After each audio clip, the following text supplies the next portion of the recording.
What is up, freak bitches, wherever you may be, however you may be watching? Thank you for giving us just a little bit of your time. And boy, the 2021 movie slate is going to be absolutely stacked. And I guess it's one of the small silver linings that has come out of this whole COVID thing, is the next couple years, the movie release schedule is going to be ginormous. And here to talk about it with me today is two of my good friends. I've got with me, of course, the Dowager Countess herself, Miss Cora. How are you today, ma'am? I'm doing great, Frank. How are you? Just fine, wonderful. I got my big TV back. I'm much, much happier now that I'm not watching and playing video games on a 30-something inch TV. That was not good enough for me. And along with us for the ride again is my good friend, Mr. Grim Tuesday. Jeremy Wolner, how are you today, sir? Pretty good, but also kind of upset that I am apparently no longer the hetero life mate. You are my hetero life mate. Everybody knows that now. You know what? I forgot to say it. I'm sorry. You are my hetero life mate. You know that. Well, also, I mean, you know what? Never mind. I'm not even gonna. I'm a gentleman. I'm not even gonna say it. Oh, well, as long as you're a gentleman. Yeah. You can say it. I got tough skin. Go ahead. Well, no, it's a front. No, I was being a dick at work. Like everything that like Frank like added us on Twitter with. I'm like, now wait a minute. This was our fucking idea. Now why does she keep getting first billing and she gets lady in her name? What the fuck is this shit? Well, she gets that in her name because me and her are both tea timers. We both like Downton Abbey. That's still doesn't explain why she gets listed first. Yes, it's kind of much like me calling you my hetero life mate. I mean, people who watch a lot of movies get it, but I call her the Dowager Countess. You're my hetero life mate. He's saving the best for last. I am. Well, I was gonna say, and well, why don't we just let the lady first? So that's why I was saying, no, I won't be. Yeah, shut up. It's a front. You know, Chivalry's maybe he not could just alternate. He could alternate it every other week. How's that? No, chivalry's not dead. The lady goes first. Don't tell me how to run my shit. That's what I'm saying. Just let it happen. Fuck. Let's go over to the chat real quick, talk about some of the people we got going on already. Six was the first in the chat. What's going on, buddy? Miss Cora in there as well. Who else we got? Bry Guy's in there. GMTA Entertainment. He's got his channel. I got to put his channel in the comments, the description section. You guys go check him out. Who else we got? TSS2, my man. What's going on, brother? And so far, that's who we got in here. So we're 8 strong to start the show. And we will start with one of the movies. I went down the entire release schedule and I grabbed some of the ones that really jumped out to me. May I make a suggestion, if I may, and put the link in the chat so they can look it up? Yeah. Do you have the link with you? We can do that. I do. I actually went down the very detailed IMDb list of everything coming out in 2021 and just pulled some ones that jump out at me off there. But there is a boiled down list of everything on the release schedule for 2021 that is actually on imdb.com. Cora will put that in the chat if you guys want to kind of read it as we go along, or maybe even go down in the chat and let us know if there's something that you want us to talk about. I can look into some things real quick and we can figure that out. But I'm going to blow through a couple of these, and a couple of these I'm sure we're going to get stuck talking about. But one of the first ones I wanted to talk about was The Marksman, which is going to be coming out. It's an action thriller, and the plot is a rancher on the Arizona border becomes the unlikely defender of a young Mexican boy desperately fleeing the cartel assassins who pursued him into the U.S. Now, kind of a cookie cutter story, but it's got Liam Neeson. So Liam Neeson's been kind of an action stud, so I'm in. You know he's going to threaten somebody, and then he's going to be a badass and be a hero at the end. Yeah, I'm okay with it being kind of cookie cutter as long as it's entertaining. This is one of the movies I'm just going to go in there, turn my brain off, and let Liam Neeson do his thing. And how many movies does he wear a hat in? A lot. Oh. A lot of people don't realize Liam Neeson was badass a long time ago. He was in a movie called Next of Kin with Patrick Swayze back in the late 80s. Where he plays like the southern guy from like the hills of Virginia or wherever he's from, or Alabama, or I don't know, someplace where country people are. And not that country people are bad or anything, but yeah, and one of the brothers, played by Bill Paxton, actually, one of his early TV or movie roles, ends up getting killed in Chicago, and then the family sends people up there to do this whole revenge thing. Actually, a very entertaining kind of 80s action flick. But I'm willing to give this a go. It's Liam Neeson. It's a good enough sounding story on the surface. Cora, what do you think? I think anything with Liam Neeson is worth watching once, but I don't know. After that, I'd have to see it. Yeah, I can't say that I'm going to run out to buy this on Blu-ray or digital or anything. I think with this stuff with politics-wise, it's a contentious topic, so I think it'll draw a lot of people in. But it reminds me a lot of some Clint Eastwood movie where he's protecting somebody that he's normally not. That. Oh, I'm blanking. But the point is, it reminds me of other movies, but it's probably worth watching once if you don't have to pay for it. Yeah, like I said, I don't know if it's going to be one of the movies I'm going to run back to, but I'll give it a try. Jeremy, what do you think? It's not like we haven't seen this kind of story before, but I mean, not that it can't be entertaining, like you said. I mean, I don't know. I don't want to say it's not unique, but it's not like we get tired of watching Liam Neeson kick everyone's ass in the room like 30 times over. We all know he has a particular set of skills. Like I said, I am totally willing to turn my brain off and just sit for a couple hours and watch this movie. I'm perfectly happy. I just watched that one with Tom Hanks, like when he found the little girl. Same kind of story. It's like he's watching over her and trying to get her back to her family, and it wasn't a bad movie. It's I enjoyed it. It was entertaining, and it had me. It's kind of like I kind of predicted the whole thing. Like, oh look, they don't know each other, and like, oh, by the time they fucking get to where they're going, she's not gonna want to leave him. I'm like, well, I called that, but it was still nice. The next movie I wanted to talk about. Spoilers, but I'm just saying it's not like we don't know what's gonna happen in that kind of story. Pretty much, yeah. The next movie I want to talk about, and this movie has got me. It was one of the first ones that I read about that got me really excited. It's called The Little Things. It's a crime drama, and the only plot outline they've put out there for it is two cops track down a serial killer. Now, that in and of itself doesn't sound very exciting until I read the cast. Denzel Washington, Jared Leto, and Rami Malek. Take my money. Jared Leto is fucking epic. I remember being a teenager, and he was on a show with Claire Danes on ABC. My So-Called Life. Yes, and he stood out even then. And then when he was playing the Joker, he's such a great actor, and he's underappreciated. And I love his acting. Even across from Matthew McConaughey about that movie in the 80s about AIDS. Dallas Buyers Club. I was just ready to bring that up. He won an Oscar for that, and that wasn't for nothing. He was phenomenal in that movie. He should be doing more, and I don't think enough people will know about this, but I want to see this just for him. Yeah, you can actually see the trailer for this on YouTube, and man, I watched the trailer twice. I was like, damn, this looks like a very intense movie, and it's got Denzel, who carries kind of a certain weight with the way he acts and the way he speaks dialogue and everything, and then you've got Jared Leto, who is just Jared Leto. I mean, the guy gets absorbed in any role he's playing. That's why I'm really looking forward to seeing Morbius later this year, but we'll get to that in a minute. And then Rami Malek. I mean, Rami Malek is actually... I think people finally realized how good he actually is when he played Freddie Mercury, because that was going to be a role that was going to be really hard for anybody to play without making it look like a caricature.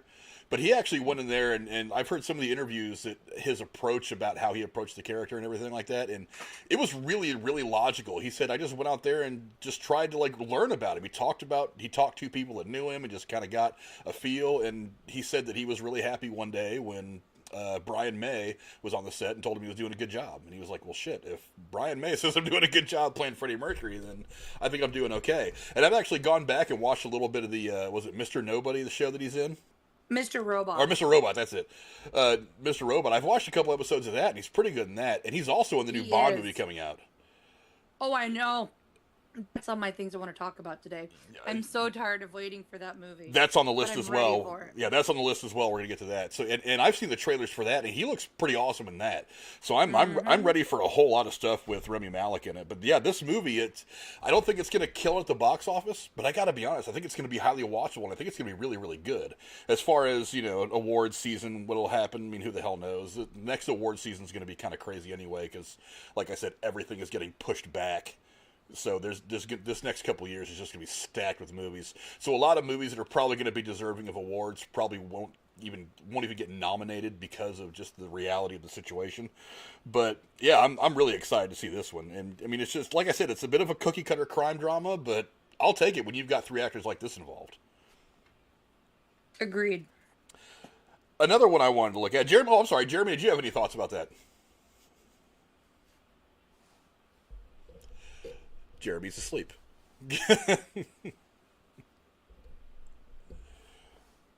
Okay, we'll move on. Another smaller movie. It looks like an independent kind of a comedy crime drama thing. It's called Breaking News in Yuba County. Now, there's some big names attached to this. It stars Juliette Lewis, Mila Kunis, and Allison Janney, as well as Awkwafina. But it was just it's a silly kind of comedy crime thing, and when you can do comedy crime and do it well, it is so awesome. The plot is Burn Before Reading. What's that? When you just described that, it reminds me of the movie Burn Before Reading. Yeah, that's a good movie. I actually have that on. I have a bootleg copy of that actually. But the plot is, after her husband goes missing, Sue Buttons, played by Allison Janney, an underappreciated suburban wife, gets a taste of being a local celebrity as she embarks on a citywide search in Yuba County to find him.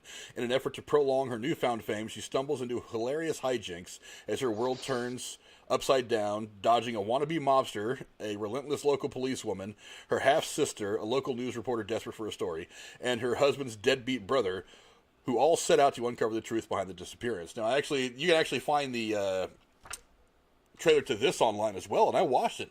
And I gotta say, it's kind of interesting. It also stars Regina Hall, who I absolutely love, as the police officer who's trying to figure this out.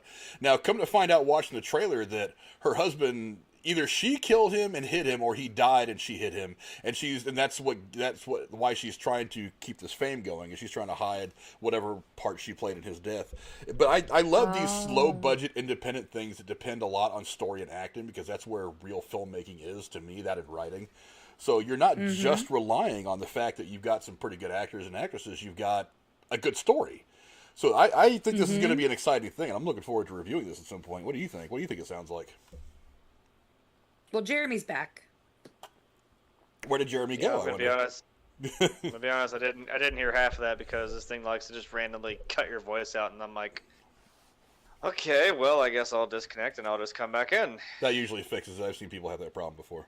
But, we were just talking about this breaking news in Yuba County. Basically, Allison Janney plays a suburban housewife whose husband goes missing, and she ends up enjoying kind of the local celebrity she's found as a result of it, and she's trying to find ways to drag it out.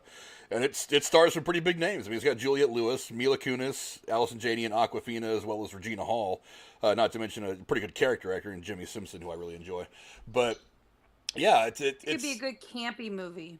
Yeah, that's kind of what I want out of this film. Again, it's not one of those movies that's going to do a whole lot at the box office, but I think, in a normal year, like I said earlier, I don't know about this year, but in a normal year, this might sneak out a couple of award nominations. It reminds me of like the concept of the Knives Out movie. Yeah. Yeah, I think a big romp of everybody trying to figure out like what the hell happened. There's a lot of hijinks going on. Though on top of that, they loaded that with a bunch of A-list stars. But oh yeah. But yeah, I'm really interested in that. I mean, I don't know. What do you think, Jeremy? Is it something you think you might give a go? Yeah, I mean, it's not as. I don't think I knew. Would you pay to see it, or would you just watch it when it's streaming for free on one of your services? Yeah, one of my services that I don't have, yeah. That I use from everybody else, sure. Let's say, I think he's got a couple of mine going on over there. But yeah, I'll go to the theater and see it. I mean, it doesn't bother me to go during the day and catch one of the matinees before noon or before 1 for $7. I mean, I wouldn't pay $17 to go see this in 4K 3D or anything, but it looks like it's going to be a fun little movie to go check out. I'm willing to give it a go. But one of the next ones I wanted to look at, and this is the first, this is a romantic sci-fi film, but I think the plot kind of fits in with everything we've all been through the last year. A couple fights to hold their relationship together. The name is Little Fish, I'm sorry. A couple fights to hold their relationship together as a memory loss virus spreads and threatens to erase the history of their love and courtship. I don't know, I'm not too big on the chick flicks these days, because I think so many Sounds of them like The Vow. I not having seen that, I don't know. I'll take your word for it. But I mean, it's a story of a woman who loses her memory in an accident, and her husband has to make her fall in love with him all over again. So 50 First Dates. Yeah. See, 50 First Dates is a funny movie. It is based on a real story, but how many times are there bad memory love story movies? It's almost its own genre now. Yeah. Well, the interesting thing here to me, though, is it's a virus. And the trailer is actually available to this on YouTube, so for you guys to go check out. The name of the movie is Little Fish. It was actually one of the movies that got pushed back to 2021 because of the theater closures. Not a whole lot of huge names in it. Olivia Cook is in it. She's been around for a while in some other movies. But Jack O'Connell is in it. Somebody named Soko, who I've never heard of. And Raul Castillo. To me, movies like this come down to the ending. If they have a killer ending, I think they're going to do well. But I am kind of interested. The romance sci-fi is kind of interesting to me. So it sounds to me like it's kind of a mixture of like 28 Days Later and like a love story. But it's probably a little more love story than sci-fi. You know what I mean? Yeah, it's one you have to watch and see, but it'll be interesting to see what the people who first get to see it say about it. Yeah, I don't know that I'll trust. I mean, we've already talked about how much I trust critics, but I mean, I don't know. I'll probably listen to a few of the pundits on YouTube I listen to if they see it and maybe kind of they'll decide if I'm going to run to it or if I'm just going to wait. But yeah, I mean, it's got opportunities. But anyway, we'll move on. But would it make the top 25 of this whole list of movies you want to see this year? Oh no, but that's exactly. not. Well, that's not saying much though, because like I said, this year and probably 2022, I've already looked at a little bit of the 2022 release schedule. I mean, this is just going to be stacked with so many movies. I mean, I picked about 30 or 40 movies just on my initial pass through this list that I wanted to see. That most of them were pushed back. So I mean, under normal circumstances, it might have, but right now there's just so much stuff that's crammed into the next 18 months of release schedule that it's going to be really, really difficult to try to piece together like the top 5 without leaving out movies that are very deserving. But that's true. Yeah, another one I think is kind of interesting. I love Cold War intrigue movies and stuff like that. And there's one called The Courier coming out with Benedict Cumberbatch. I want to see that. As soon as I saw that he was in it, I was like, this is going to be good shit. Because he doesn't do bad projects. Well, he's good at just about everything, which helps a lot. But the whole plot of the movie is a Cold War spy named Greville Wynn and his Russian source try to put an end to the Cuban Missile Crisis. The Cuban Missile Crisis is it's great fodder for any kind of a story you want to tell on film. So that's a lot of fun. Yeah, one of my favorite movies is actually a movie called 13 Days with Kevin Costner. Yeah. But I watch that movie regularly. But yeah, I love political espionage, intrigue, stuff like that. Those stories are really exciting to me. So, Cora, are you excited to see that one? I am very much so. That's something you and I have very much in common. I love political thrillers like that. Very excited for this one. Jeremy, can you watch Benedict Cumberbatch do anything other than the sparkly circle thing? Considering I did, I watched that. Oh hell, what was it? I'm trying to get the right year because I know I'm gonna fuck it up. Is it 1917? It's like he was at the end. Yeah. He was like the general they were trying to find or some shit. I'm like, you were in the mood for 2 fucking minutes, and I was already like, yep, I love you. I thought it was pretty Carry funny. on. Yeah, I thought it was pretty funny. That movie relied really heavily on the marketing on him and Colin Firth. Colin Firth's in the first 5 minutes of the movie. Benedict Cumberbatch is in the last 5 minutes. Yeah. That's it. And then it's like a 2-hour long supposed it looks like a one take. And the whole there he is. They found him. Yeah, all right. Very end of the movie. Yeah, but yeah, I mean I've seen him as Sherlock and stuff. My mom, I see Robert Downey Jr. creeping behind your head there. No, my mom loves Sherlock Holmes, so every pretty much iteration of it she's either seen or read, listened to. And speaking of, on this list is the 3rd installment with Robert Downey Jr. and Yeah, that is on my list as well. We'll be getting to that. A couple of people have jumped in. We got Really Mysterious chimed in for just a second. Thank you, Really Mysterious. Good to see you around. Bry Guy has been in here already. Jabroni Jabber's in here. He's on the bike trying to get himself healthy, but he's watching, so much love to him. You guys can go check him out later on after we're done. He'll be live tonight. I'll probably be watching him. The link to his channel is in the description below as well. But the next movie I want to talk about is one that I'm sure me and Cora are going to ramble on about for a minute, called Blythe Spirit. It's a comedy fantasy romance, and the plot is a spiritualist medium holds a seance for a writer suffering from writer's block, but accidentally summons the spirit of his deceased first wife, which leads to an increasingly complex love triangle with his current wife of 5 years. This movie stars Isla Fisher and Leslie Mann as the 2 wives in question, Dame Judy Dench, who is good in just about everything, and of course it's got Dan Stevens, who Cora and I both love because he was in Downton Abbey. What do you think, Cora? Let's hope this doesn't take place in Casey's Raw's life someday. Well, poor guy. But I don't know. I think anything with Judi Dench is worth watching. I loved her in everything before her stint as M in James Bond, and the only one I didn't like was the Lavender movie where she's creeping on a 20-year-old guy. But you sure it wasn't Cats? That wasn't the one you hated? Well, I didn't see that one. I would not see that one, to be fair. I won't see it either. That's what I'm saying. That was my point. It's a tangent, but why the fuck did they CGI the butts in? then take them out, and then think about putting them back in. It's like, what are you doing? That whole movie was a mess. Why did they make this movie, period, I think is the bigger and better question. Because somebody wanted to make it, and somebody had the money. Because it was the most successful Broadway musical ever, and they figured, let's make a movie out of it. I know, but that doesn't mean it needs to be a movie, yeah. Well, other than that, I think Judi Dench is gold, so... Oh, I think so, too. Yeah, this movie looks really interesting. Jeremy, are you going to give this comedy, fantasy, romance a shot? I'll think about what you just said to me. Come on, you gotta give it a try. It looks like if you it had actually to watch looks Cats very funny. again or watch this, which would you watch, Jeremy? I did not watch Cats once. I'm saying I didn't either. No, I realized what I said. It may have sounded like I saw it, and I would never. No, I would never do it to myself, nor I wish that on anyone. So, gun to your head, if you had to watch Cats or this one, which would you watch? Why is that my other option? Well, I gotta say, this movie looks you might as well shoot me. Fuck. This movie actually looks very funny.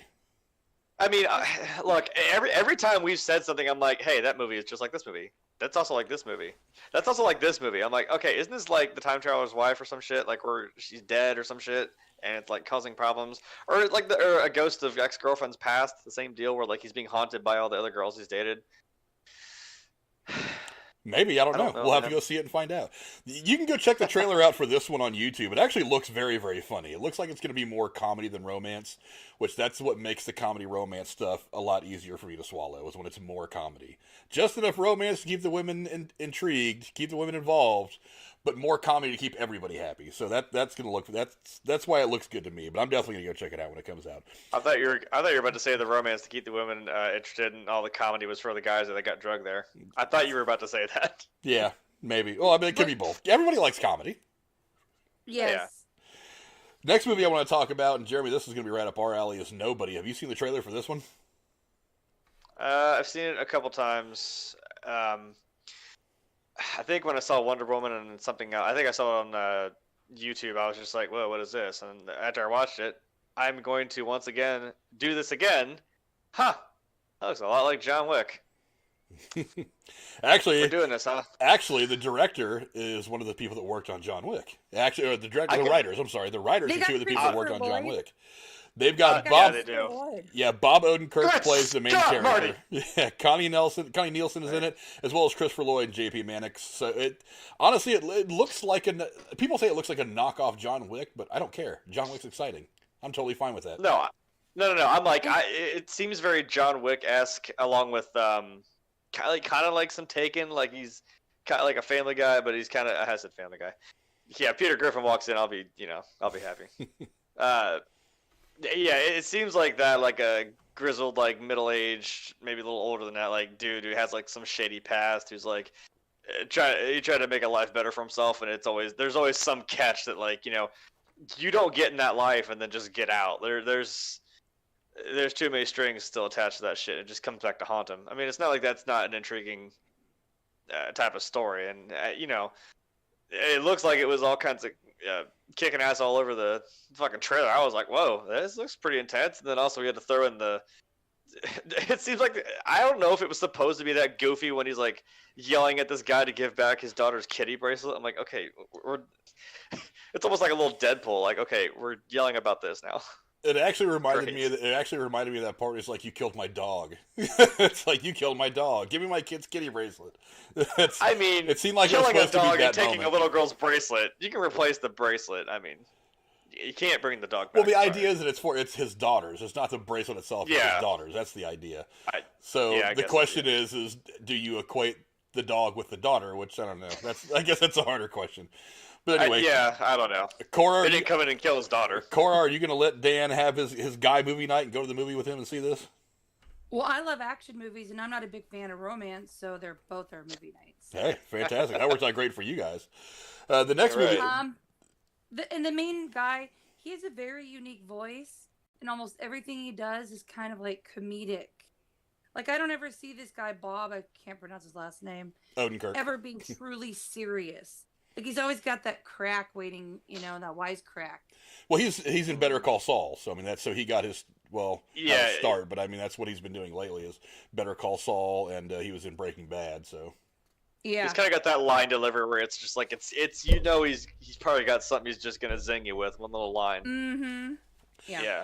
The next one I want to talk about is another one of those movies that has kind of been in long-suffering development problems for some reason. They've had trouble getting this movie out. It was supposed to come out last year, I believe, and got pushed for non-COVID reasons. I think they were trying to figure out exactly how to finish filming it.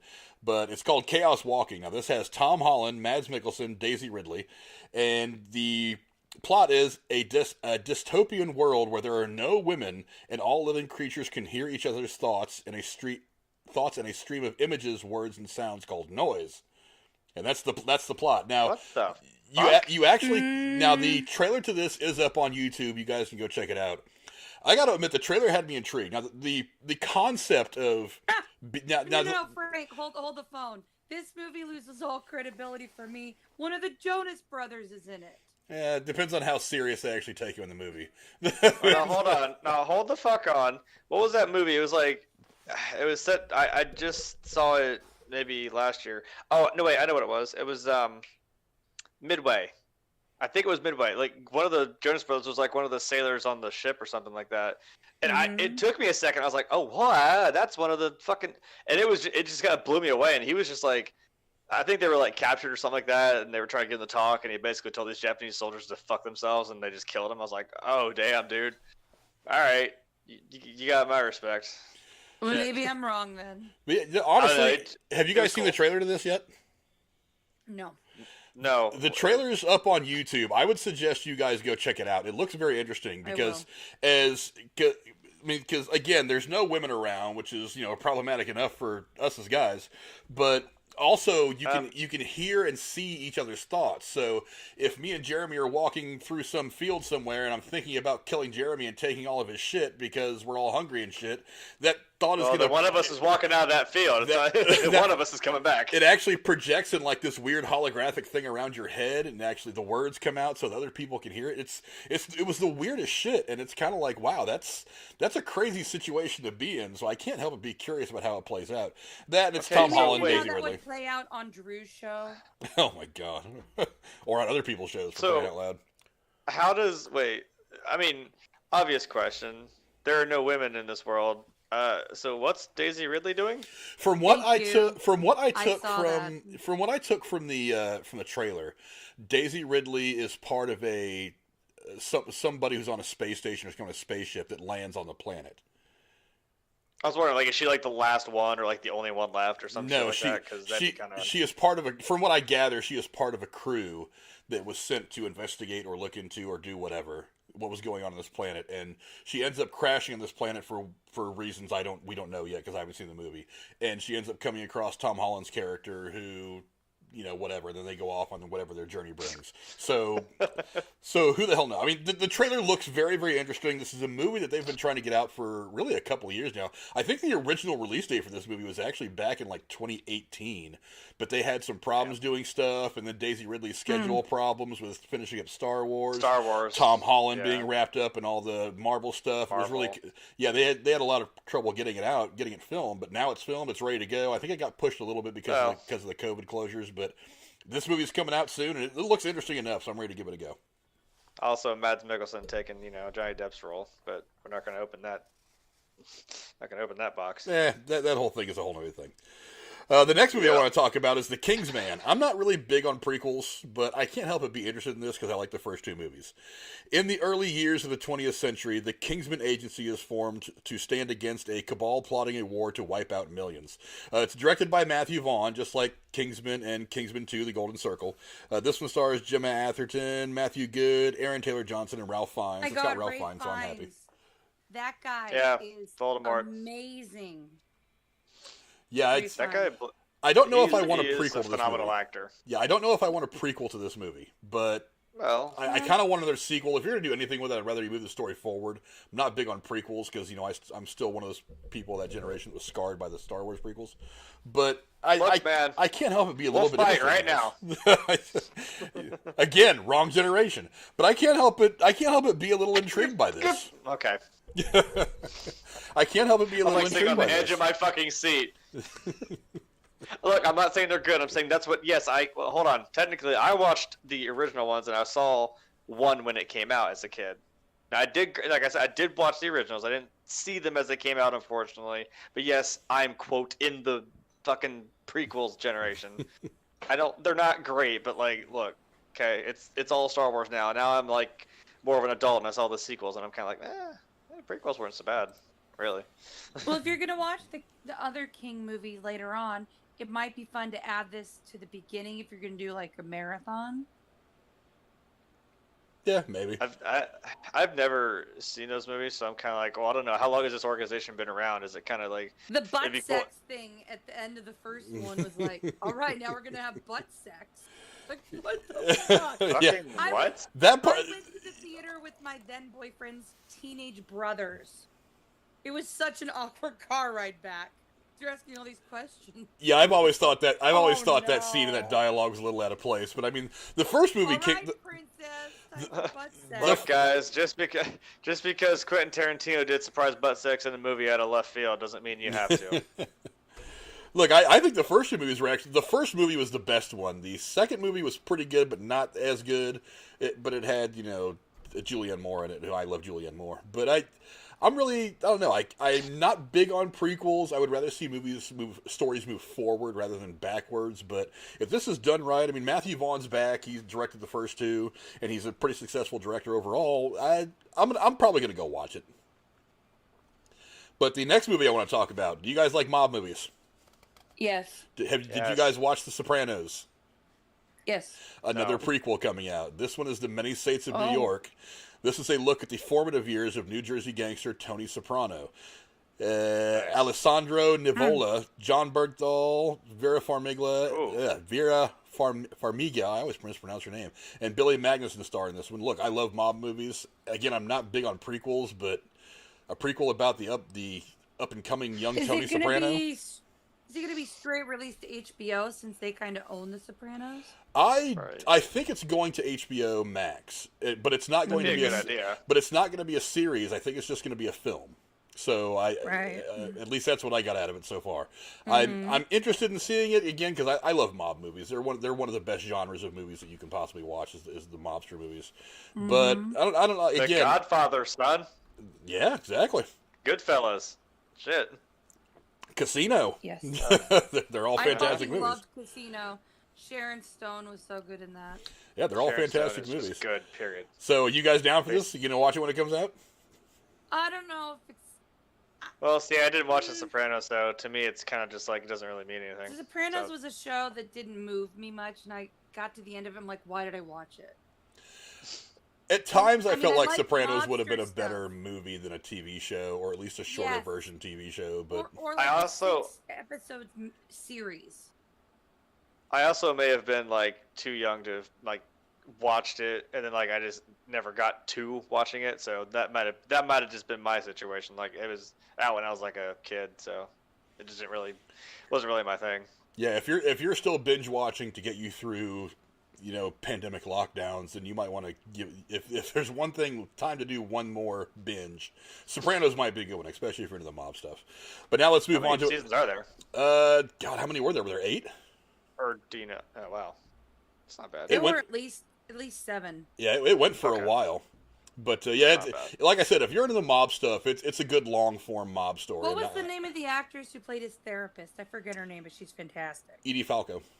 Yes, I love Edie Falco. I did not watch The Nurse, but Edie Falco is fantastic. But the next movie I want to talk about, and here we go, Jeremy, we're getting into some of the comic book stuff now. Morbius. Oh, fuck.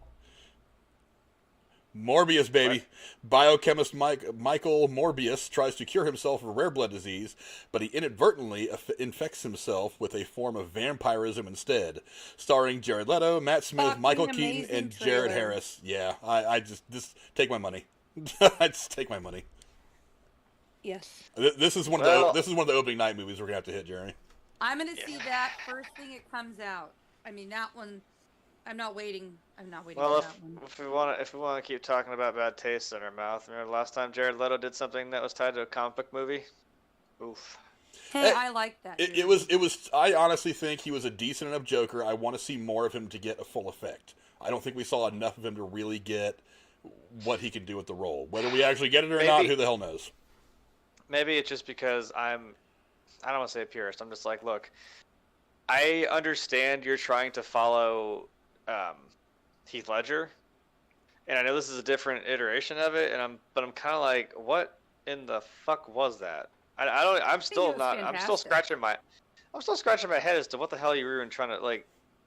I don't know. I didn't feel like, I don't know. I didn't feel uneasy in the way that I probably should have. Like, if I was around him, I'd just be like creeped out to where I'm like, okay, call the police. This guy's about to touch my pee-pee and I don't like it. Not like I felt threatened by him. I'm just kind of like, you're adorable, but also don't. You have a van outside. I know you do. It's like an unmarked white van. So for you, Heath Ledger was the be-all, end-all Joker, and nobody else can do it well. No, I will say that. Why am I blanking on his name? Jack Nicholson? No. Joaquin Phoenix. I got it. Joaquin Phoenix. Okay. That was actually pretty cool. I did enjoy that. It's kind of like that. It's kind of a slow burn of a movie, but I actually enjoyed watching that culminate at the end. Like I think Frank said, like the ending. I'm like, yeah, no. When he finally just went. I think that shot when he just pulls his fingers out of his mouth and like smears the blood into the smile and just turns around and the whole crowd was there. I was like, okay, that was fucking worth it. That was worth the build up getting to there. I would say those two guys are good. I mean, yes, I grew up again with Jack Nicholson, so that's just kind of the wacky shit that I like. Yeah. I don't know. Now, getting back to Morbius, which is what we're talking about, there's a whole lot of questions. I'm just saying, but getting this now, I'm like. Well, there's still a whole lot of questions surrounding this movie, though. Is like, what exactly is its connection to Spider-Man going to be? Because we haven't got 100% sure verification that Michael Keaton is playing the same character from the first Spider-Man. I think it's just something everybody assumes, and nobody's said yay or nay. But I just think, I don't know if they're just letting us kind of like get our hopes up one way and gonna give us something else. I don't know. I don't think it's gonna be that, because in the trailer they also show the Spider-Man graffiti on the wall, so obviously Spider-Man exists in some form in this universe, but exactly what is its larger connection gonna be? Is it going to connect in some way to Venom at some point, which we're gonna be talking about that here in a little bit? It's there's so much about this that is so unknown right now that we're just going to have to, when it comes out, it's not just going to be what happens to this character over the course of the film. It's going to be what is its larger connection to other things that we already know. So that's one of the things that excites me about this movie. I want to say one thing while you're looking at the March movies. Coming to America 2 is not on there, and it's going to be straight to video on Amazon, and I'm excited for that. Or Netflix, or whatever the fuck it is. It'll be on Prime, yeah. Yeah, I want to see that one. Yeah, actually, I'm glad you brought that up, because it wasn't on this list, because it's not getting a theatrical release that I know of. Either that or it's going theatrical the same day. But anyway, yeah, I'll definitely be reviewing that when it comes out too. But the next movie I want to talk about, this is going to make you definitely very, very excited, Jeremy. That is The Unbearable Weight of Massive Talent. Have you seen anything about this movie? I think you asked me before we started, and I think I saw something of it. I saw it, and I remember the title. You said it to me, and I was like, oh, yeah, okay. There is no trailer to this movie yet. Why is the title so long? I don't know, but there is no trailer to this yet. Thing I thought. There is no trailer to this yet, but let me read you the plot real quick. A cash-strapped Nicolas Cage agrees to make a paid appearance at a billionaire superfan's birthday party, but is really an informant for the CIA since the billionaire fan is a drug kingpin, and gets cast in a Tarantino movie. That just sounds meta as fuck. This sounds like that comedy movie where the two guys went to North Korea to interview. The interview? I think this is going to be better. I think this is going to, as much as I love the interview, I think this is going to be better. And then get this, starring Pedro Pascal, Nicolas Cage, and Neil Patrick Harris. Come on, take my money. Neil Patrick Harris is awesome. Take my money. Give me this movie right now. I will go watch this movie right now. This sounds funnier than hell. I don't know how much this will be like being John Malkovich. I don't know if you guys have ever seen that or not. I don't know how much this is. Hey Malkovich, heads up! I don't know how much this is going to be like that, but Nicolas Cage playing Nicolas Cage, come on. That's got so much promise. You know they're gonna make a lot of jokes about it too. Like somehow he's hard up for money, and he's like, because in years past, and he has been in real life selling his shit. But that's fine as long as this movie nails it. As long as this movie nails it, I'm good. You know he's got to make his obligatory freak out at least once. At least once. Well, he's gonna be at the house of a billionaire, drug kingpin. So, and he's apparently getting cast in a Tarantino movie, and he's apparently an informant for the CIA. He's gonna do it at one point to somebody. There's just too much opportunity here. Wild. But anyway, I am really, really excited about that one. And it's got Pedro Pascal, Nicolas Cage, and Neil Patrick Harris. I mean, Pascal's been killing it lately. Nicolas Cage playing Nicolas Cage. Come on. Neil Patrick Harris is doing everything you put him in just gets better. Mm-hmm. So, I mean, come on. And Tiffany Haddish is in it as well. He was even in White Castle, you guys. He was. Yeah, and he was funny in that, too. But yeah, so now, done with that. What was that, Jeremy? What was that? I was honestly just breathing. That wasn't for anything. I thought maybe you didn't like White Castle or something. Nobody likes White Castle. White Castle's horrible. I know it's pretty bad. Next, it wasn't for anything. Believe me. Next movie, though, here we get to the Bond. No Time to Die.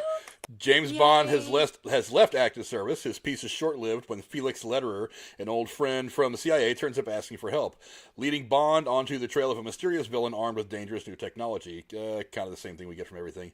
Anna de Armas, Daniel Craig, Ralph Fiennes, Léa Seydoux. I can't pronounce French stuff very well, but I mean, it's James Bond. Come on. Yes. And we're only 6 months, 9 months behind from the original release date. And then it was November, and now it's April. I mean, I'm very hungry for this movie. I'm always down for more Bond. I don't care what Bond movie is on TV or whatever. If someone's gonna watch it, I mean, I'll be there watching it.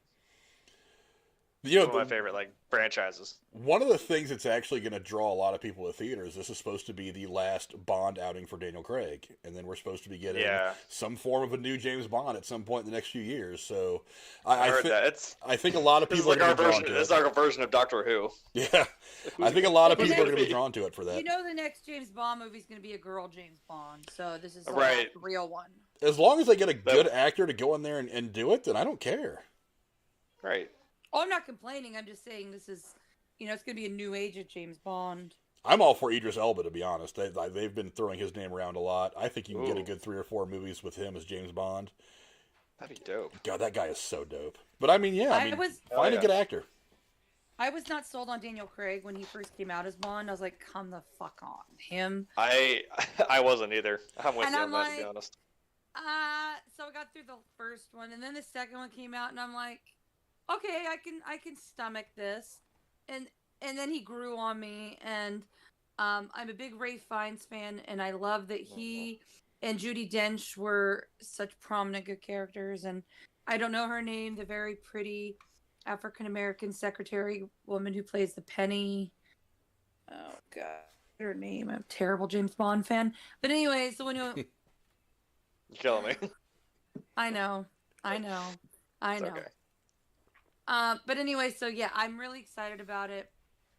Can't wait to see it. And I have this daydream that he will keep doing James Bond movies because I don't want to rock the boat because he's fantastic. Yeah, I was also not. I think I watched Casino Royale when it came out, and I'm just like, what the fuck is this? I'm like, I don't know. Maybe I just wasn't trying to. Maybe I just didn't understand. I was just kind of not watching it. I was just kind of. It was at a friend's house. It was on, and I'm like, why does he suck so much? I'm like, why is he getting his ass kicked? Why was this dude is like parkouring through this fucking construction site, like beating your ass, and you're just falling over everything you crash into. I'm like, dude, get the fuck up. You're a fucking. I don't even know if he was a double agent at that point. So I'm like, come on, man, get your shit together. Yeah. Next, and then, I fell asleep and I woke up to him like being strapped in a chair, getting his balls whacked. I'm like, I'm done with this shit. Yeah. I was like, fuck you. I rolled back and went to sleep. I was like, I'm not watching this movie anymore. But I came around. But he's definitely better than Pierce Brosnan. Look, we don't talk about that, okay? Just saying, it's. Why is it everything that I grew up with? That was my quote Bond. I'm like, why is everything I grew up with sucked? God because Sean Connery rocked it, and Roger Moore. and Sean had it in the bag. I mean, And Timothy Dalton was damn good too. I don't know. I'm not really. I'm saying I would like Roger Moore more than No love for George Lazenby. Come on, Frank? no love for George Lazenby in here. He only had one movie, man. But hey, they brought Connery back. He played Bond. Bond. Brought Connery back. I mean, I am partial to Connery and to Roger Moore, but I mean, come on, you don't want to leave George Lazenby out. I mean, he gave it a go, and he wasn't terrible. Mm. No, but I'm saying like they went back to Sean Connery, like, okay, we fucked up. Here we go. We fucked up hard. Moving on from James Bond, because I do got plenty of these I want to get through before Brody ends up going live. Well, my comment does fit for moving forward. It's like Suicide Squad. They said the first one didn't really work, so they're just redoing it. Pretty much, yeah. Yeah. Well, and you want to talk about long titles, the Birds of Prey and the Emancipation of One Harley Quinn. Try saying that shit a couple times. Yeah, that was just horrible.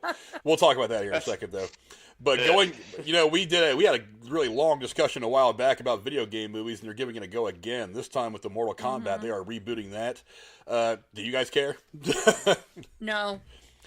I do want to see the Jumanji one, though. As a fan of video games, I'm kind of interested and kind of curious, so I'll probably end up going to see it just because. But I'm not going to run to the theater to see it. It'll be something I don't want to pay full price. It'll be a matinee when I'm bored. Again, forget about something else that I grew up with, and it sucked. Okay, I'm sorry, but like I want redemption. God damn it, I want to see this actually work. Well, the first Mortal Kombat movie that came out, like, was it the late '90s or something like that? Yeah. That wasn't a hateful movie. It wasn't good. No. But it wasn't hateful. But it was not great. It was goofy and funny, and that's what it always was, and I was happy with that. Look. Like I said, Power Rangers movie. Yeah, it may have been the time it came out might be part of the reason why, but it's like I don't know. Maybe it just sucked because of like when it came out. It just may have been bad timing. Who knows? I know we're trying to capitalize it because it just came out and the game is popular, but maybe. But anyway, we had a long discussion about comic book movies. You guys can go back and check that from a few weeks ago. We had a really great talk with Casey Zaral and the Rose from the Rose Gaming. So yeah, that's a whole lot going on about comic book movies. But the next one I want to talk about, this is one of the first sequels, I think, is A Quiet Place Part 2. Following the events at home, the Abbott family now face the terrors of the outside world.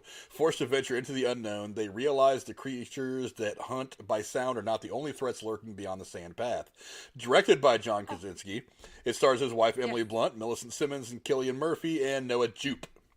God, this movie is interesting. I want to see this so bad, but I want to know, they left the movie, the first one, with them figuring out a way to kill and deter the bad guys. So why are they in danger still if they know how to do that? Well, still there. Yeah, there's still more of them. Like, there was more than just the two. There was more than just the two or three they dealt with. But they can keep them at bay, though. Well, even if I just figured out how to kill one thing and there's multiples of them, I'm like, yeah, see, this is gonna be my whole weekend's gonna be full now. Fuck, like. I'm just saying. Judging, won't allow it. Judging from reading the plot, they're going to make it not so much about whatever the creatures are, but also you're dealing with creatures and dealing with other people who are out there just trying to survive. So it's going to have a little bit of that. It's going to have a little bit of that Walking Dead kind of feel, where you're dealing with kind of two bad guys. You're dealing with both sets. There is a bigger world out there. Yes, there is much more than what's just happening on the farm that they were in the first movie. So I didn't see the first movie. Didn't she have a kid at the end? So like, don't you have to kind of deal with that too? Yeah, she had a baby at some point in the movie. So yeah. There's a whole lot going on. But I mean, I thought the first one was kind of a surprise drama horror success for me. I thought the movie looked interesting, but I didn't think it was going to be great, and I thought it was a really, really good movie, so I'm eager to see the second one. The ending was very poetic. It was.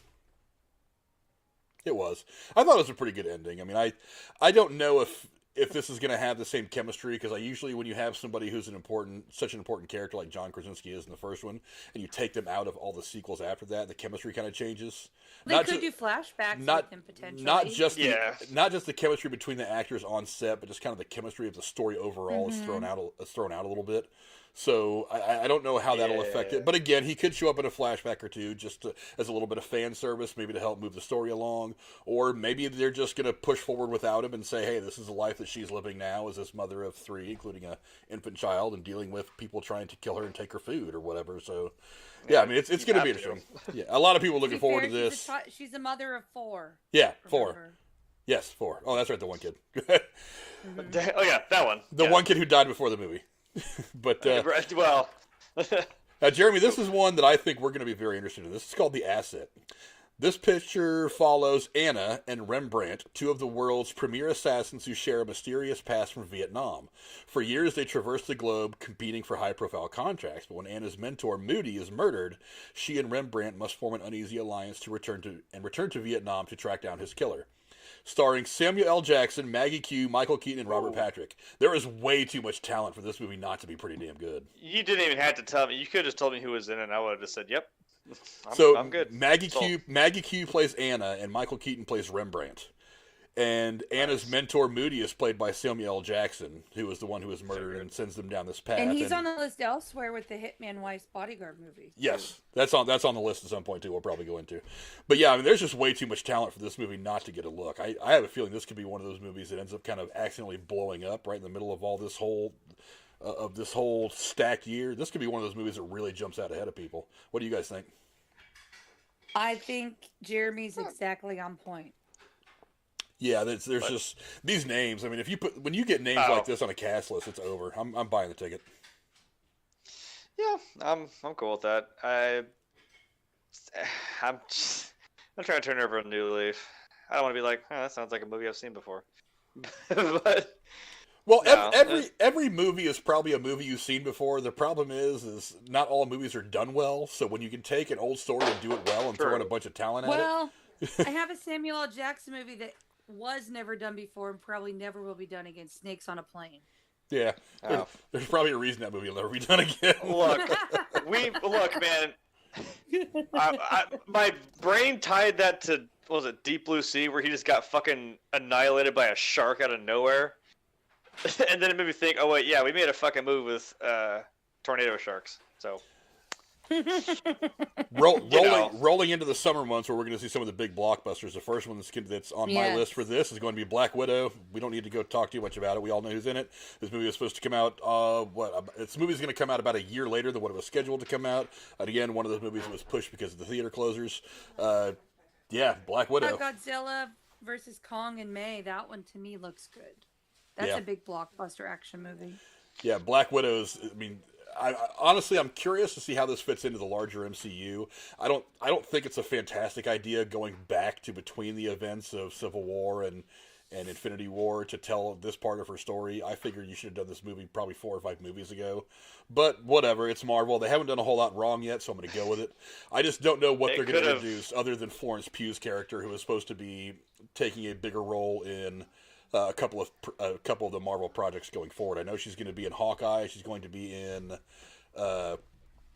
Falcon and Winter Soldier. She's supposed to be in that, and probably one of the movies coming up as well. So I don't know. So other than just introducing her character to the world, I don't really know what this is going to offer to the larger MCU. But I mean, it's Marvel, so I'm going to go see it.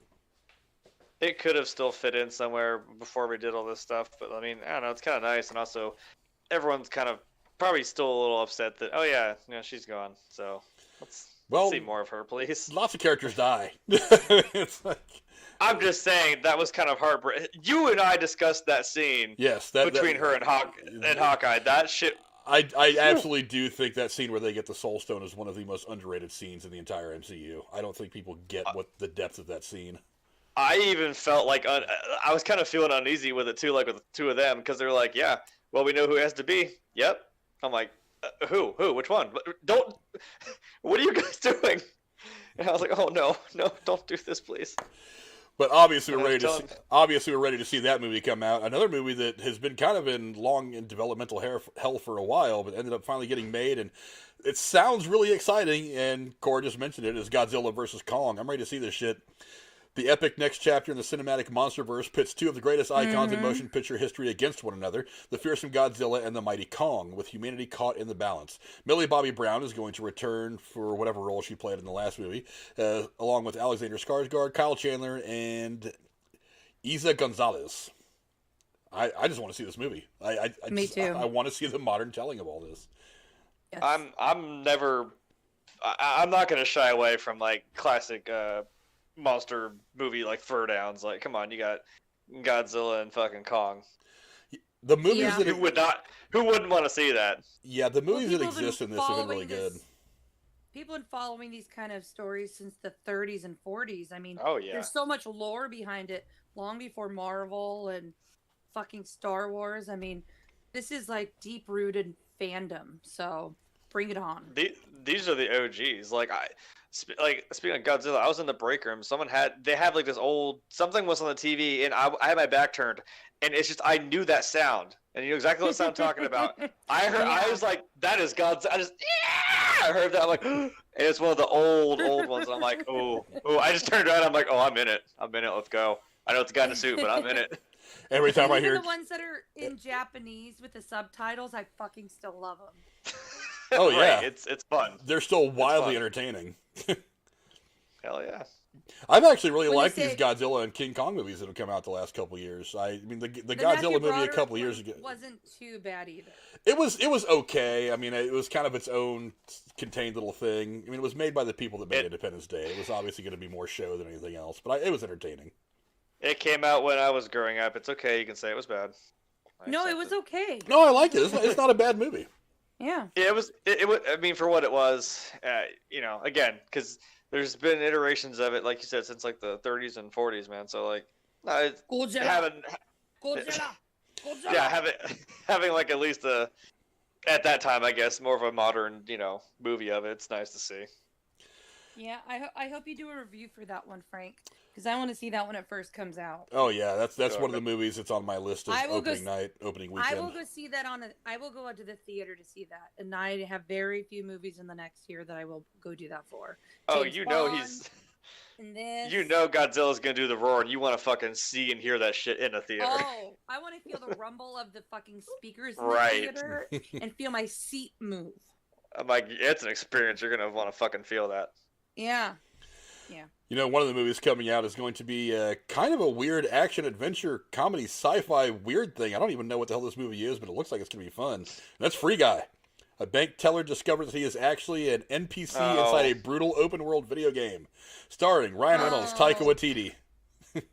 Directed. Yeah, look, I think it's gonna be funny. Know. It's gonna be meta, and like I get it. It's a joke that like, what if an NPC like he just becomes self-aware? And I mean, it's Ryan Reynolds, so I don't doubt him. I think actually someone that I watch on YouTube does a lot of gaming. I think he is actually on the IMDb. He's in the movie somewhere. I'm like, that's kind of nice that someone who does do gaming is actually in the movie. So that's fun. It's a pretty interesting concept. I'll give you that much. I mean, it's one of those things. I'm just going to let Ryan Reynolds go and be Ryan Reynolds for an hour and a half or 2 hours and just enjoy it. I'm not expecting the movie to be anything great. It's not going to be Oscar worthy.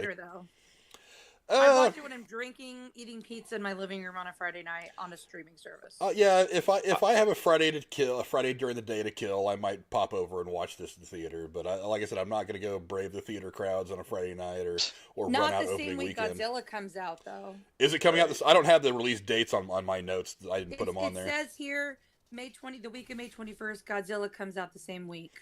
I can tell you right now, there's a whole lot of moving around that's going to be done in the calendar. I mean, I'm pretty sure these movies are still going to come out in 2021, but there's I think 2 or 3 weekends where they've got some big names going up against each other. So I just pray James Bond doesn't get pushed back to 2025. I don't think it'll get pushed back that far.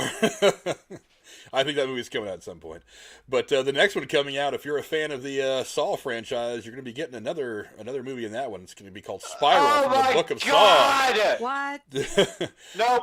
Next. No. Next, please. Hold on. Hear me out. Next. Hear me out. These are awful. Hear me out. A sadistic mastermind unleashes the twisted form of justice in Spiral, and the terrifying new chapter from the Book of Saw, starring Morgan David Jones, Samuel L. Jackson, Allie Johnson, and as well as Chris Rock. I know. I've seen interviews about this, Frank, and Chris Rock is really excited about it. And I just hate the horror movies where they're so violent like this and so sadistic. And part of me wants to see it because, yeah, it's Chris Rock, but I've watched interviews with him.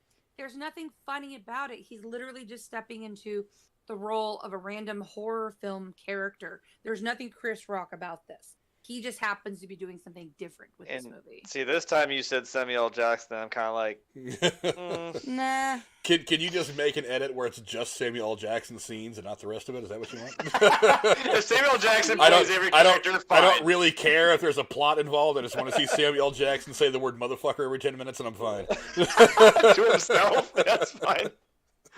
That's fine. So you guys are obviously excited about Spiral. Okay, got it.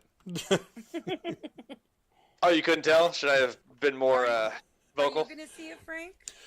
I don't know. I kind of lost interest in the Saw. Once you get to like Saw 7, 8, 9, 10, I really don't think, and this is something I'll go into in the next movie I'm going to bring up. I don't think that you need to go more than 3 or 4 movies into a franchise. I think after that it just gets boring. And at that point, you've run out of story to tell. You have to do things that are outlandish and stupid to make it keep it going. Before time dinosaur movies came out. Well, kids movies. The first one. Kids movies are a little different. I loved it. I love Land Before Time. Okay, I thought you were about to. No. I was like, you're crossing lines here. Yeah, kids movies are a little different though. You can kind of carry those out for a while. But when they made 7 of them, it's come on. Yeah, they did. That's true. Well, they ended up going. I think the first 2 ended up going to theaters, and after that, they just pretty much went straight to DVD. They've done way too many of those with that fucking story. Yeah, there have been. Nut. Well, that's actually. I'll give you that. That's exactly what I think about this next film, and people are going to hate me for saying this. I do not have any interest in seeing any more Fast and the Furious films. Fast 9 is coming out. That's another one that needs to die. My god. I'm not going to go over the cast list. We all know who's going to be in it. It's going to be Vin Diesel and a bunch of other people that don't matter. Cypher enlists like 40 people that are in this movie. Cypher enlists the help of Jacob, Dom's younger brother, who we didn't even know existed until this movie came out, to take revenge on Dom and his team. I gotta be like I don't know how you guys feel. I think this series should have stopped when Paul Walker died. Yes. I honestly, I think this movie should have stopped after about the 4th film. I think the last several films or the second. No, the second one. No, I'm okay with the third one. Once you kind of made that little all-star cast thing happen, and you got like all the coolest characters from all the movies up to that point together into one big thing, that was fun. And then when you brought The Rock in, I was like, okay. But my problem with this entire franchise is they went from being just like some thieves who were doing some shit in the first movie, which unpopular opinion, I think the first movie is by far the best movie in the franchise. I loved it. It's good. I like it. I think it's by far the best. But they turn these guys, into super spies. How do you make that transition logically from we're ripping off trucks with DVD players and TVs to I'm a super spy who's going up against Cypher and fucking sorry, that transition doesn't happen to me. It just doesn't happen to me. This movie came about, Frank. Someone played a game of Cards Against Humanity, put a bunch of plot ideas together in a fucking table, and pulled 3 cards and said, there you go, there's the next Fast and Furious. This movie came out because somebody wants Vin Diesel to star in another movie, and he's like, okay, I'll go ahead and do this movie if you fund Fast 9. But if there's any good news about any of this, is that he's already said that Fast and Furious 10 will be the last. That's what he also said that about Fast and Furious 8, I think. I think he also said about Fast 9. Jesus so who the hell knows? All I know is, like, I want the movies to be good that we talk about, but I honestly, just some of them I'm just getting tired of, and Fast 9 is the one I'm just getting tired of. It was the same thing we were talking about with Saw. It's like, this movie has the same problem like you just mentioned. It's like, oh, hey, guess what? Someone was there that you didn't know was there from that whole time. He was there listening in the corner. And, that's a whole other plot story we're going to go with now. Like, stop. But it's going to make $1 billion because people are going to run to see it because it's Vin Diesel. It's got John Cena. It's got, Charlize Theron is back playing. She is a really good bad guy, I'll give her that much. And it's got all the people that are usually in it, so whatever. Now, moving on to tired of this shit, though. Well, I am. Everybody else isn't, apparently. It's going to make $1 billion. It's going to make $1 billion. So, whatever. I know. Especially on digital release, because you're going to see a lot of people wanting to add it to their library if they own all the others. Probably, but I don't know. I don't know any of the movies at this point. Now, one more before we take a quick break and I do my shameless Patreon plug. is we're going to go comedy crime with Cruella. They're doing a live action prequel for Cruella de Vil. That's right. Emma Stone. Disney is just looking for anything to add to their fucking streaming service. What can we make? Are they going to do one about Babe the Pig mother, for fuck's sake? I mean, come on.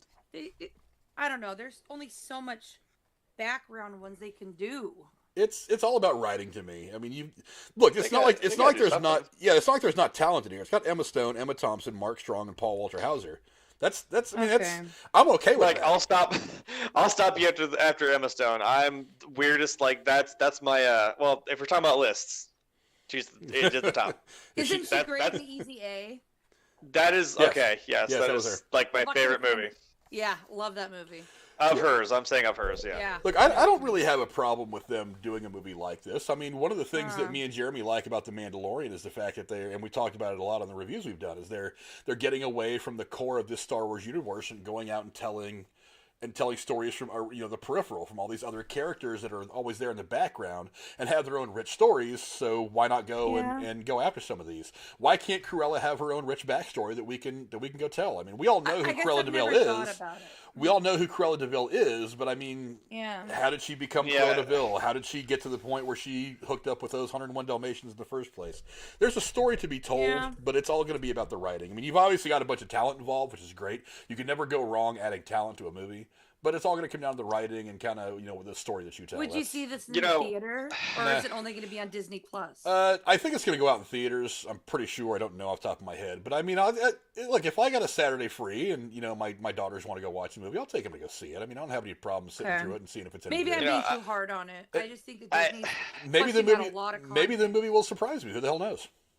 Maybe so. I recently rewatched like the 101 Dalmatians with like Glenn Close, and I'm like, I loved them as a kid, and like watching it as an adult, I was kind of like, I get it. It's supposed to be like a one-dimensional. She's just an evil character, and you know that she's a bad person, and I'm like, it feels a little one-dimensional. Like I'm just kind of like, she just kind of is that. And I'm like, I don't know, maybe I'm used to more depth in like in a bad character in a movie. So maybe this will be nice to kind of give it more of a, like you said, a fuller view of Cruella de Vil. I'm fine with that. I will say I'm probably wrong because I did like the movie with Angelina Jolie doing the backstory of the character from Sleeping Beauty.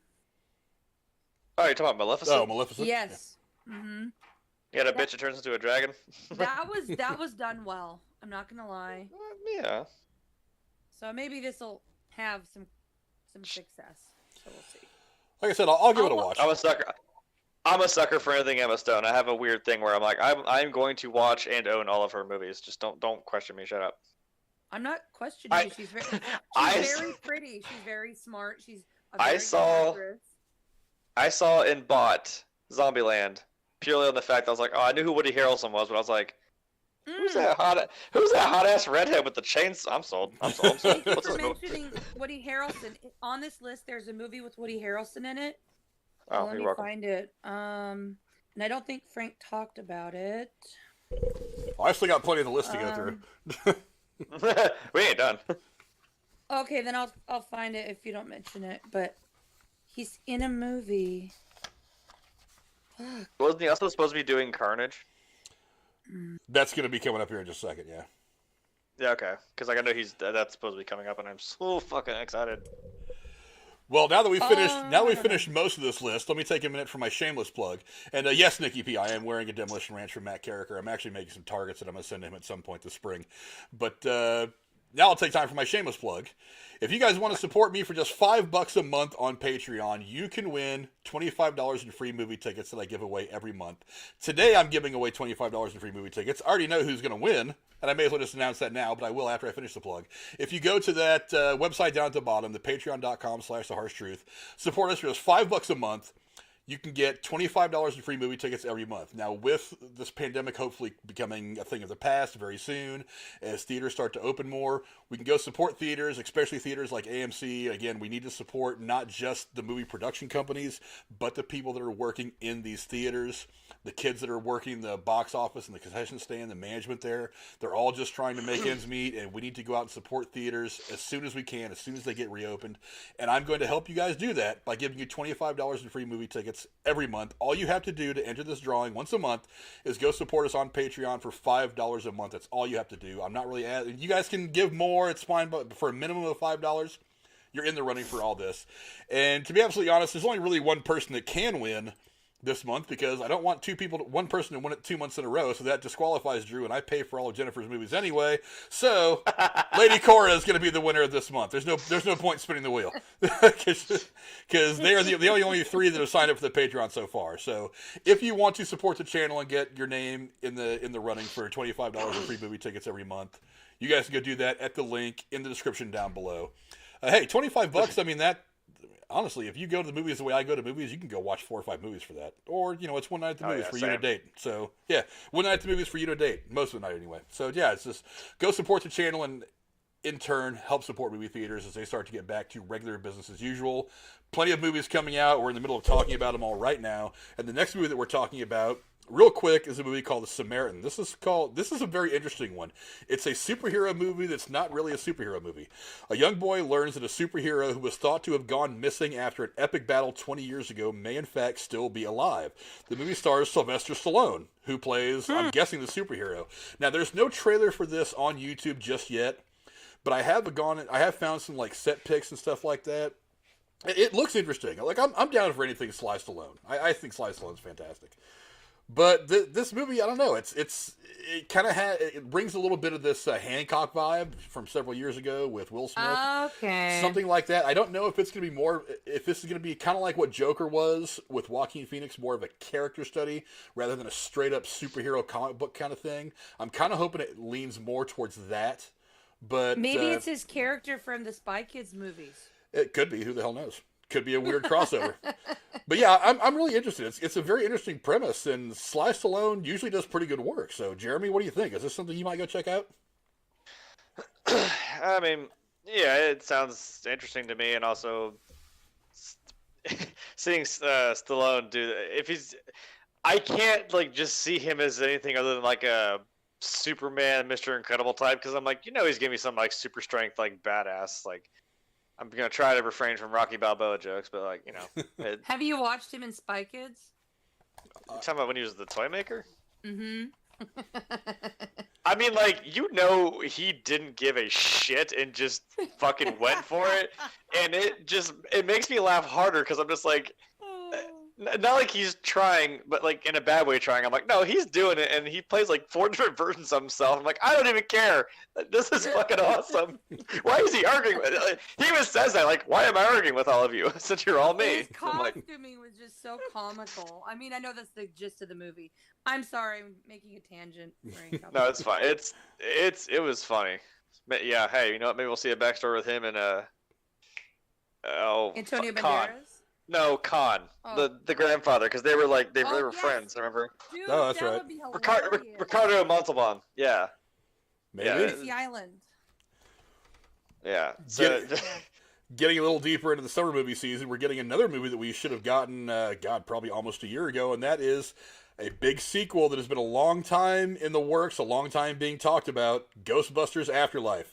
When a single mom... I was about to say, if you say Ghostbusters. Oh my God. When a single mom and her 2 kids arrive in a small town, they begin to discover their connection to the original Ghostbusters and the secret legacy their grandfather left behind. Directed by Jason Reitman, who is the son of Ivan Reitman, who made the original 2 films. Stars Finn Wolfhard, who's he's big. McKenna Grace and Carrie Coon. It also brings back the original surviving cast of the original Ghostbusters as well as Sigourney Weaver. I don't know what their exact roles will be in this just yet. They've kind of kept a lid on a lot of things. Jason Reitman actually did say that one of the things that the pandemic gave him an opportunity to do was to fine-tune a few things about the film, some special effects, some editing. So he's very confident in the film that he's going to be putting out to us. Last time I heard him say anything about it. I gotta admit, I'm excited. The nostalgic level in me is kicked up a little bit more because of this, especially hearing Jason Reitman say it gave me a chance to make this film just a pinch better. So hopefully we're going to give you guys some good stuff, and I'm excited. I'm scared it'll be moving really on, like- bad. And moving on again. I'm scared Look. it'll be really bad. I don't know. I am too. Like, I love Ghostbusters. I fucking love the too. first one. Second one, whatever. It's goofy. I don't give a shit. Well, it's a little not like they gave the reins to McG and said, "Hey, go ahead and screw around with this the way you screwed around with the Charlie's Angels." SJW version. Yeah, that's why I'm kind of like, But it's Ivan Reitman's son's Jason Reitman, who has already had some success directing films. He's made a couple of good films. So, and it's got Finn Wolfhard, who's a rising star. Everybody loves him in all the stuff that he's done, from Stranger Things to the It films. There's a whole lot here that can be a positive thing. I'm going in there with a very positive frame of mind that this movie's going to be good, because Jason Reitman doesn't want to shit on one of his dad's greatest creations. And I'm pretty sure you watch it first, and I'll go from there. I'm pretty sure that he probably talked to his dad a lot and said, "Help me craft this film to where it fits in with the original two films." Because one of the things I think was probably a problem with the Ghostbusters movie that came out with the girls, and it had nothing to do with the talent. Those girls are certainly funny as shit. But I don't think that their comedy wasn't the problem. That story was just bad. It was just bad. I'll be honest, I never saw it because I thought it was stupid. And I don't didn't think Ivan Reitman or anybody. I mean, people had cameos in it. I mean, I think all the originals had like small, like 30-second cameos in the film. But other than that, nobody that was involved in the first two films had anything to do with that film. And I think when you get that far away from the source of this great story, these great characters, you tend to lose a lot of the magic that made the whole thing great to begin with. So I really do believe that Jason Reitman probably consulted with his dad a lot and said, "Help me craft this to where it fits in with everything you did 30 years ago." So he might have been able to ask his dad, "What things didn't you do that you wanted to do that I could make up for now?" Yeah, I have a very positive outlook towards this film. And I'm very, very happy. You inspire me to want to see it more. I'll say that. There are, like you're saying, there are more things. That's what's I'm not as like trying to shy away from it, because like there are things that are in line that make me believe in it more, like that. But I'm just kind of like, it's another one of those goddamn. I'm sorry, but another of those goddamn movies that's like, hey, let's do a thing like 30 years down the line with all the grandkids, because that'll be fun, right? Like, oh my god, can we just look? Look, I don't know. I love Ghostbusters, but I just keep an open mind. We'll go see it together when it comes out. I have a feeling that you're going to leave there pretty happy. I have a feeling that you'll leave there happy. I think this will fit. It'll be different. But it'll fit. I'm not gonna geek the fuck out. Like, I'll see the goddamn Ecto-1 doing donuts in a fucking cornfield. I'm like, fuck yeah, woo! Right. But I don't know, man. Maybe it's just me, but what's that kid's name again? The one who said is Stranger Things. He's in this movie and like every fucking thing that's about the 80s ever. Finn Wolfhard. What's his fucking kid's name? Finn Wolfhard. Yeah, what's his fuck face? I don't know why he annoys the fuck out of me for some reason. Maybe that's why.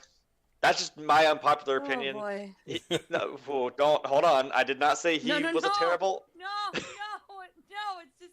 I did not say he was a terrible actor. He is phenomenal, okay? But like, I'm not judging what you say. I'm getting to know you still, and it's really interesting to see what you do and do not get emphatic and excited and interested in, and so it's. I'm just seesawing your ass back and forth, aren't I? It changes from day to day. After you get to know him, you'll figure that out. Oh, fuck you.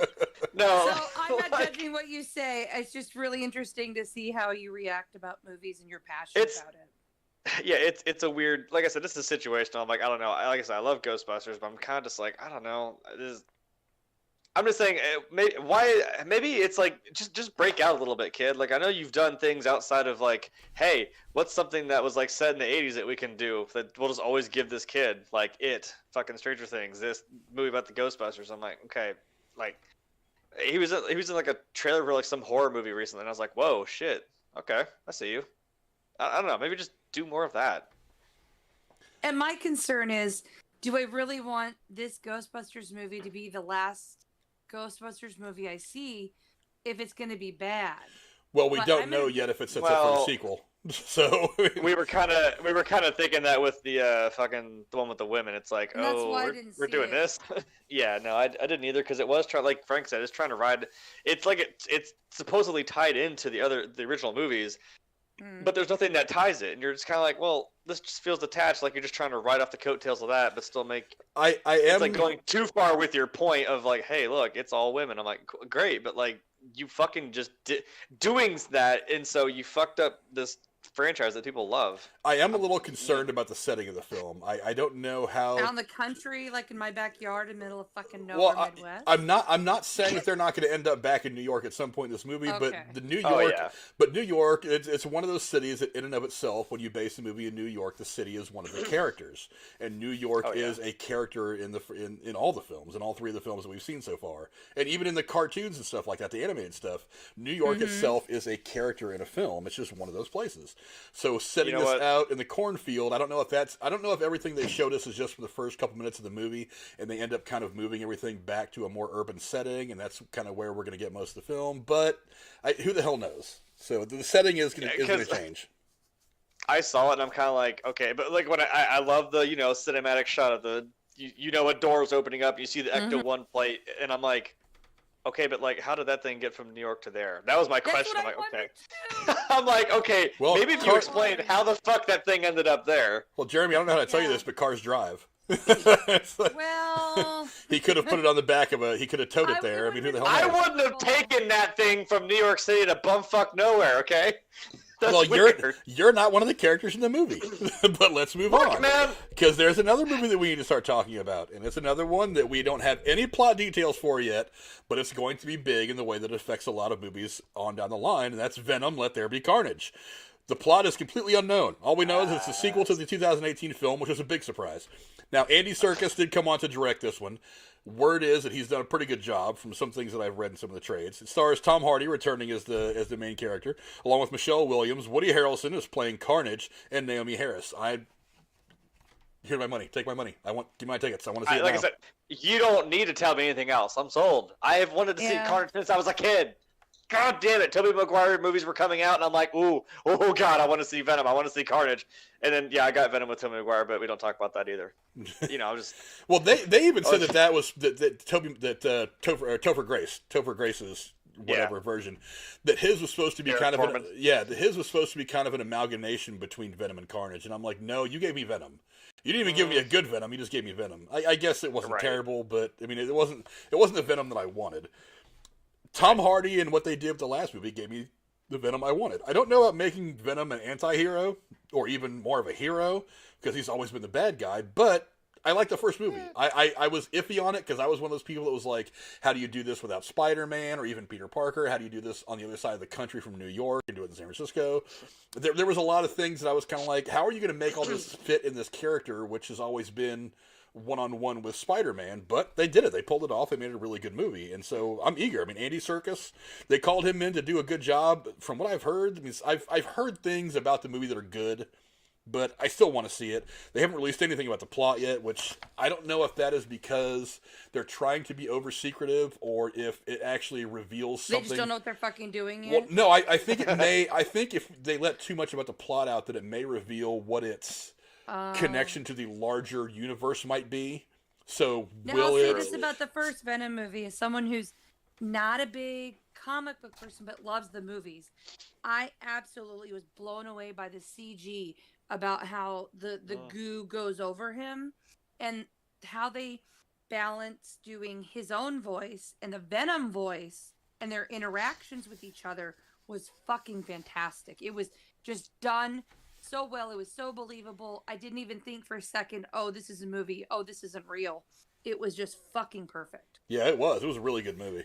But again, one of the main things about that film is how is it going to connect to so many other things? How is it going to connect to Morbius? Is it going to connect to Morbius? Is it going to connect to Tom Holland's version of Spider-Man? Is it going to connect more to the larger MCU? Who the hell knows? But, we'll move on and talk about that, hopefully as we get closer. The next one coming out is another movie that should have come out 2 or 3 years ago. Honestly, it should have come out probably 10 or 15 years ago, if you ask me. But we're going to get it anyway, and that is Tom Cruise's second outing as Maverick in Top Gun Maverick.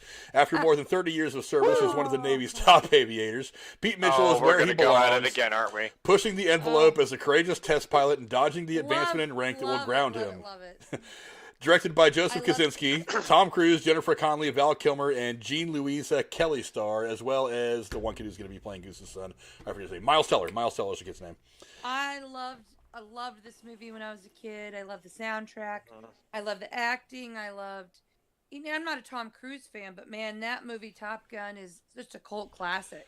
Tom Cruise is the shining example of what great 80s movies were about. It was like it had enough story. It had killer visuals. It had dope soundtrack. Super dope soundtrack. The soundtrack made the fucking movie for me. Yeah, super dope soundtrack. You're going to tell me you don't listen to Highway to the Danger Zone just because you want to rock the fuck out. I mean... I listen to that soundtrack at least once a month. I love that. Oh, I at least listen... Yeah, I do too. I fucking love it. Whenever that song comes on... Whenever that song comes on and I'm driving around the car, I always grab my gear shifter like it's a fucking throttle for an airplane. It's right. Oh, yeah. It's kind of hard not to do when that song comes on. But yeah, I mean, who the hell knows what this movie is going to bring? I hope they don't neuter him in this movie and make him be all like sad old dad man, boring type. I hope he's still the badass.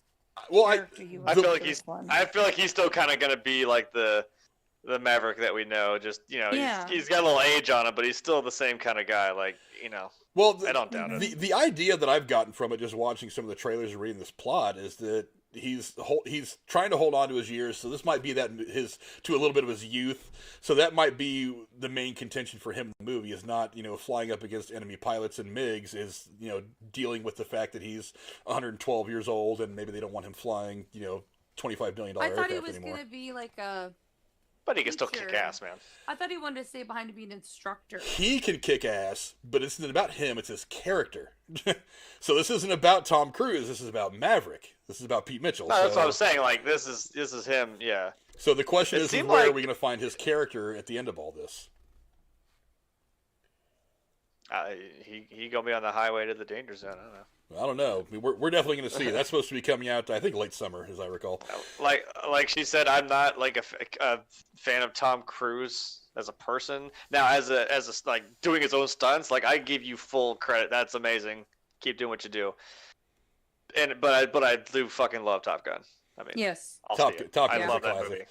We'll have to do a retro movie review on that one, I think, especially since this one's going to be coming out soon. Ooh, wait till this movie comes out and then you can I'll do it right before, so that way it'll be in everybody's consciousness. We can tie it in. But moving on, we'll get our second Marvel thing on this list, Shang-Chi and the Legend of the Ten Rings.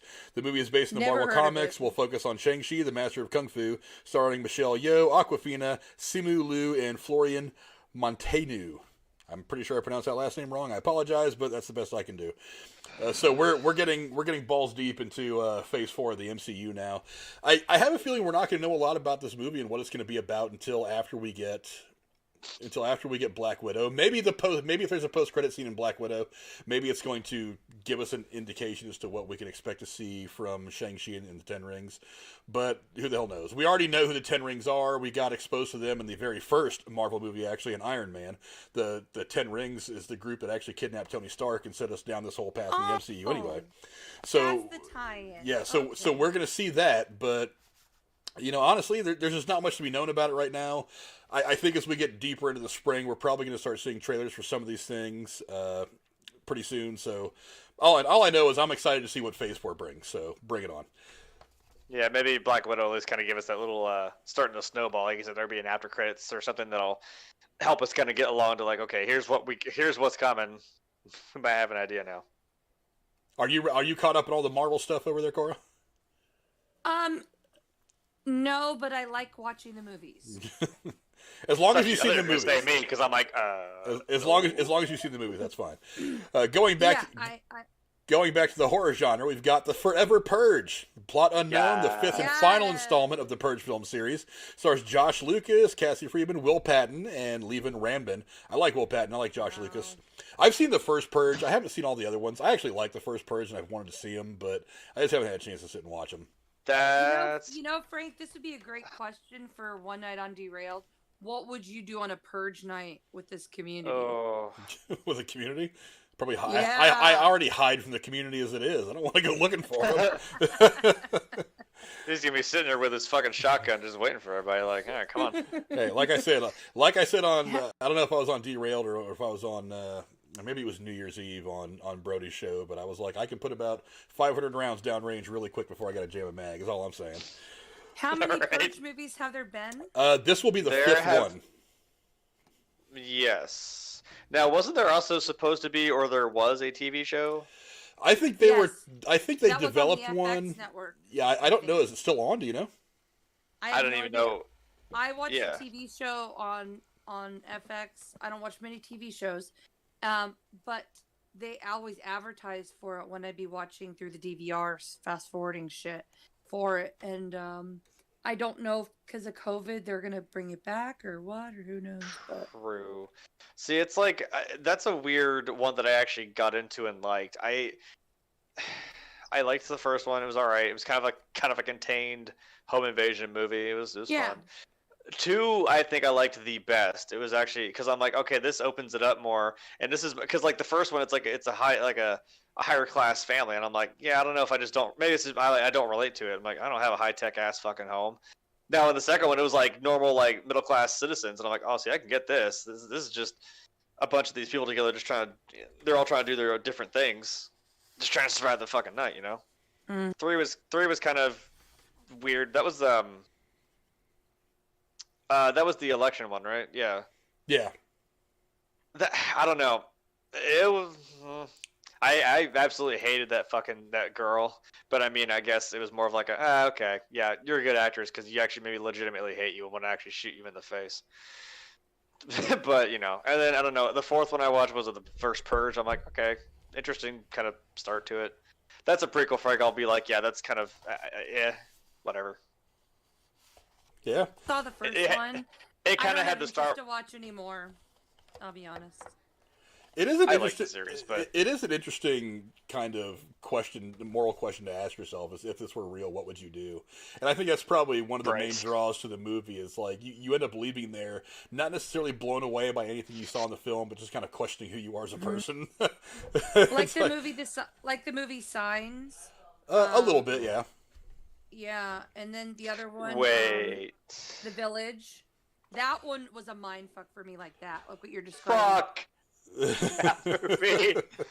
Fuck that movie and fuck Shyamalan. You fucked up the Airbender. You fucked up my life. Well, we'll be talking about the Sham Hammer again here in just a minute, but we're gonna move on to the next movie. No.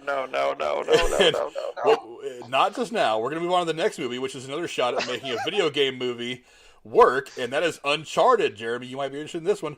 The story is a prequel. Yeah. The story is a prequel to the game, starring Tom Holland as a younger Drake, showing us the details of how he came to meet and befriend Sully, who will be played by Mark Wahlberg. Also starring Sophia Ali and Tati Gabrielle. Video game movie again. They're definitely going in hard on this genre. Do you think it's going to be any good? I think it will be because it's a game that, again, like maybe it was the product of their times. Like, I mean, what is Mortal Kombat?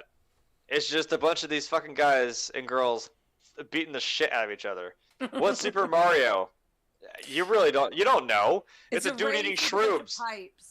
Right, and he's stomping turtles all day with his brother. Like, there's nothing. I mean, I'm sorry.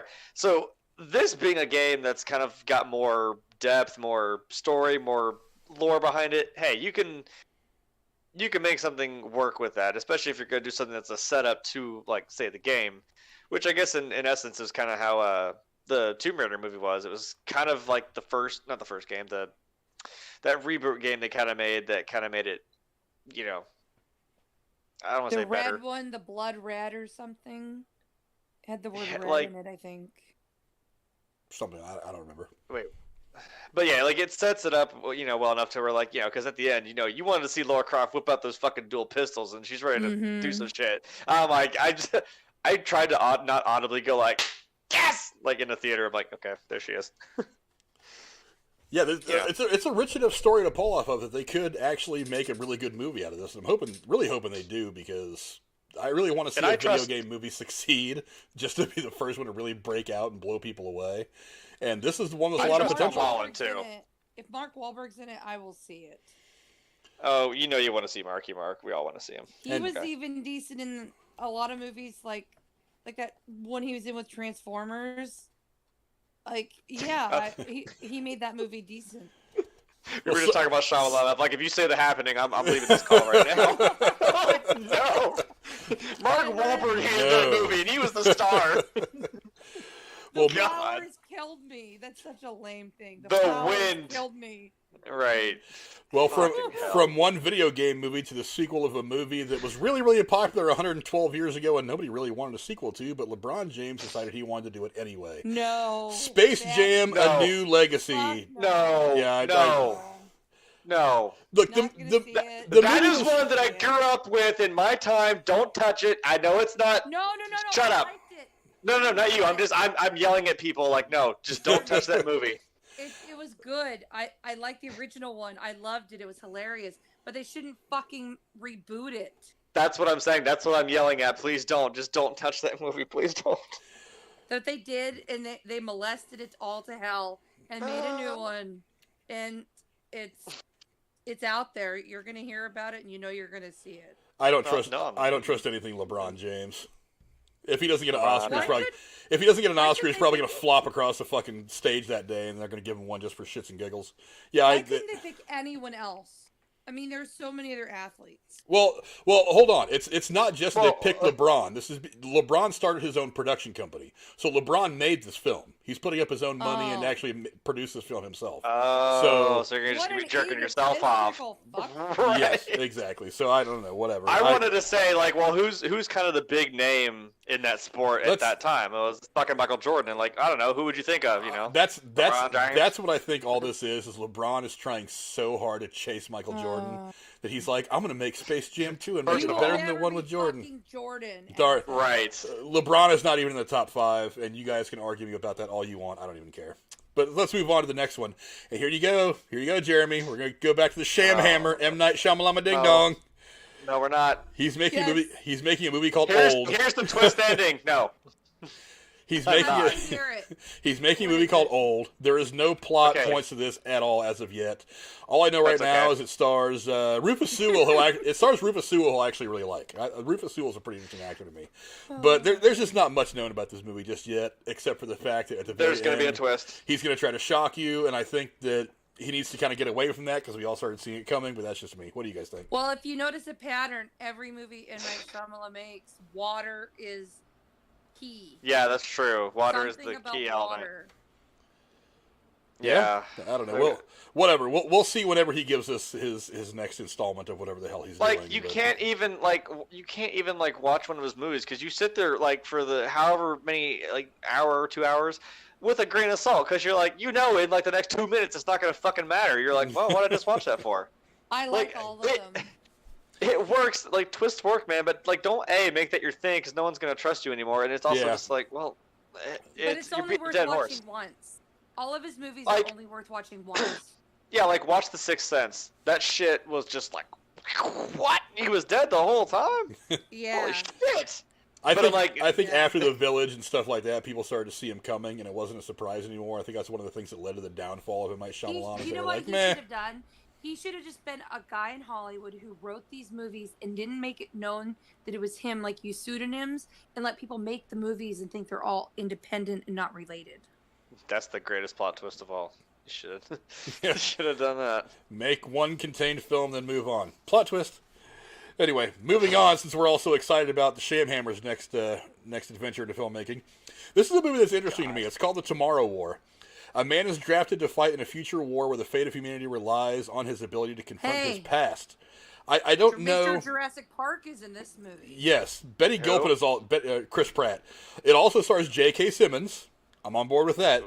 It also stars Ooh. Betty Gilpin, who was the blonde girl in Glow. If you guys haven't seen that on Netflix, it's fantastic. I was very disappointed to see that it was one of the shows that got canceled because they didn't want to deal with filming it during COVID and all that. Very disappointing. But if a lot of wrestling fans in the community, if you are into like the gorgeous ladies of wrestling and back in the '80s, it's very interesting because it's basically a biopic about that whole stretch of 10 years or so. Oh, nice. But yeah, it was a very, very interesting. It was female empowering, but not annoyingly so. I just thought it was a really good series, very entertaining. But Betty Gilpin was the blonde girl in that. It's an interesting concept, and actually, it's not just the one man. From what I've read about this, they actually time travel back and get historical figures from the past to fight a war in the future, which is just a weird off-the-wall concept. Sorry. Which is just a weird off-the-wall concept, but it's a weird enough concept. I'm willing to give it a go, and it's got a couple of big names in it, so I don't know. When it comes around, we'll see. Watch it on a streaming service. I don't. Pay to see it. The special effects might be worth going to see it in a theater, but I mean, we'll have to see it. Like I said, I have to see a trailer for this first. Maybe it'd be a better version of like what was it? The League of Extraordinary Gentlemen was trying to be, because it's like, hey, you have a movie. I like the movie. I know it's not good, but it's a guilty pleasure. It's funny. It's funny to see like all these literary characters that we all know from classic stories come together to like fight this whole like war that's building. I'm like, that's a cool concept. I like it. And they name drop some other fucking. was my favorite. I can't. Sean Connery, man. I can't. I got to give it to Alan Quartermain and Tom Sawyer. Those two were fucking phenomenal. Moving on, I want to try to lighten you around to some of these as we finish up, because I know Brody's getting ready to go live here in a few, and there's still a few more that might spur some discussion. Jungle Cruise is coming out. Emily Blunt, The Rock, Edgar Ramirez, Jesse Plemons. It's another movie based on a ride. Yeah, whatever. It's got The Rock. It's got Emily Blunt. The only thing I find interesting about this movie is Emily Blunt seems to be building a pretty solid relationship with Disney. Disney owns Marvel, and we really, really want her and her husband to play in the Fantastic Four. So hopefully this is just cementing the relationship that gets us to that point. I'll go see Jungle Cruise. Maybe we'll get a. Yeah, I'll take the kids to go see it. That's all the excitement I have. Maybe we'll get like a universe of all movies of all the rides at Disney. I'm ready to see the teacup movie. Let's go. Bring it on. Do the little teacup ride. Right. It's a small world. That's what we want to see next. We'll fit the Rock. We'll fit the Rock into that somehow. We'll fit the Rock into that somehow. We'll make it work. Frank, I found the other Woody Harrelson talking about on the list. It's Which one? Man from Toronto, and it's the world's deadliest assassin and New York's biggest screw up are mistaken for each other at an Airbnb rental, and Kaylee Cuoco's in it. Oh well, I did read about that, but I didn't put it on my list. Penny. But Woody Harrelson is fucking funny. I love him. Well, I mean, he got his roots in comedy. I mean, that's where he started out, doing Cheers and some other stuff like Whiteman Can't Jump and things like that. So he got his start doing comedic stuff. So yeah, he can be very, very funny. But he's just a good actor overall, so he can do whatever he wants. The next movie we'll talk about real quick, there's no plot to this at all yet, but we know all about it, is The Suicide Squad, directed by James Gunn. Margot Robbie is going to be returning, and Viola Davis is going to be returning. They've added Taika Waititi to the cast in a role that I don't know. I think Sylvester Stallone's actually going to be in this at some point as well. I don't know. Just look, James Gunn, just make it better than the last one's all I ask. Yeah, I think it's going to be. I'm kind of more on board with this. I didn't mind the other one, but this looks like it's going to be a little better. Yeah, whatever. Just DC, just stay on the right path. DC is all I want you to do. The bigger cast of villains that we're going to get into, that's what I was excited about. Like, oh, okay, I want to see this. Yeah, I'll go see it, but I just didn't like the first one. Cora, do you have any excitement at all over that film? Yeah. I think I'm going to watch it purely to see the difference in what they actually changed from the first one. Well, probably about 95% of it is my guess. Yeah. And I will say in the chat, Nikki P said he can't wait to see the Dune movie. That's the one we're going to touch on here in a few. Version of the Shai Hulud. The Shai Hulud, yeah, that's on the list. That's one I think we might talk a little bit about. The next one, I don't think we'll talk too much about it, but it's a musical biopic, and the musical biopics have been really good lately. Is Respect? It's the life story of the legendary R&B singer Aretha Franklin. It's got Jennifer Hudson playing Aretha Franklin, Forrest Whitaker. Forrest Whitaker is a freaking star. I absolutely love everything he's in. Yeah, musical biopics have been good lately. I mean, Rocket Man was not as good as Bohemian Rhapsody, but it was still a very, very good movie. Bohemian Rhapsody was fantastic. I know that some people are a little shady on some of the timing of the history and all that, but that's what happens when you make movies about real people. Yeah, music biopics have been killing it lately, and you certainly have a pretty good topic here in Aretha Franklin to make a movie around. Hey, 8 Mile was good. I liked it. 8 Mile was good. 8 Mile was good. I had it on DVD forever. I think a friend of mine stole it years ago, and I just never got it back. But I mean, you've got What's Love Got to Do with It is a fantastic movie. I mean, movie biopics, when they're done well, can be phenomenal films. And you've got two people in Jennifer Hudson and Forrest Whitaker that can make this movie fantastic. So Did you ever notice? I think when we started seeing all these other music biopics, I had like a stroke there. Jesus, like the title of the movie is always like one of their songs or something. I always notice that, and it's kind of cool. Well, I mean, once you get to legendary status, you tend to be known by not necessarily your name, but there's like this one group of songs that become synonymous with you. Like when you say Freddie Mercury or Queen, the one song that jumps out at you is Bohemian Rhapsody. Bohemian Rhapsody. When you say Aretha Franklin, let's face it, the word respect is the easiest word to spell because of her. It's like, that's the one word that nobody spells wrong because of Aretha Franklin. So it is kind of synonymous. And the funny helped me spell the word banana. So yeah, no doubt, exactly right. See, nobody misspells bananas now. But yeah, I mean, the music biopics have been really, really good the last several years. So I'm kind of excited to see this. Well, weren't we talking about that one with Vanilla Ice? I'm like, that might be a little bit of a cringe fest, but my favorite one is the one about Ray Charles with Jamie whatever. Oh, Ray is another good one, another fantastic biopic. So when you said that, I thought of my favorite one, and that was like. Fuck yes. It's a very good one. Yeah, another great movie, and again, they're just interesting people that have interesting stories. Once you go beyond just the lyrics of the songs and the singing and the Johnny Cash one with Joaquin Phoenix. Walk the Line. Yeah. That was just like I love that movie. Gut-wrenching, emotional, but really engaging. That's why, Jeremy, we made that video about that potential biopic coming up about Vanilla Ice, because I'm like, who the hell really? I mean, we already know about this guy. Who the hell really wants to see his story play on the screen? But anyway, story out doing home improvement shows on cable TV. Yeah, we don't talk about. He did make that one movie where he was like he's basically just himself. It's like back in the 90s or some shit. Believe it or not, that movie actually got fairly good ratings. If you can believe it or not, I don't know. It's probably because of him. That's like his name attached to it. He was popular at the time, so that's probably why I got good ratings. But we'll move on from all that stuff and talk about The Hitman's Bodyguard's Wife. As Ryan Reynolds and Samuel L. Jackson are going to be returning in the sequel to the 2017 action comedy. As Selma Hayek and Morgan Freeman are actually going to be joining the cast on this one. I fucking can't wait for this, and that's why I'm interrupting you. No plot No plot details, but what the hell? I mean, I'll give it a go. The first one was a fun watch. I love the scene when he somehow sneaks flowers up on this fucking top floor prison and gets flowers into her cell. And the love story is hilarious and cute. And Ryan Reynolds and Samuel L. Jackson have this fucking amazing chemistry. I want to see this movie. I want to see a third one. I don't even know if the second one's going to go. I already know I want a third one. Fucking love it. Yeah, it's the first one was a fun little action romp. I'll give the next one a go. Why not? Jeremy, you in the mood to see this at all? I didn't even see the first one, so I don't really have anything to say about it. Well, go see the first one. It's Ryan Reynolds and Samuel L. Jackson doing Ryan Reynolds and Samuel L. Jackson-y kind of things.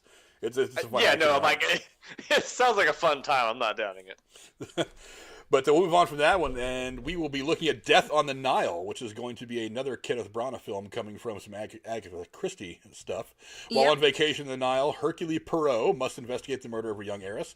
This starring Gal Gadot, Kenneth Branagh, Armie Hammer, and Rose Leslie. I like Kenneth Branagh. The guy makes some good stuff. I mean, Wonder Woman. Excuse you. Kenneth Branagh didn't make Wonder Woman, but he did make the first Thor Gal movie. Gadot, she's in there. Just leave me alone. Let me have my thing. Well, anything Agatha Christie has a plot that, unless you're a fucking idiot, you can't fuck it up. It is kind of a basic mystery, but I mean, the characters are what really drive a lot of Agatha Christie stuff. It keeps it going, yeah. I actually really liked the one on a train that came out a couple years ago. Murder in the Orient Express. I don't know why I drew a blank on the name.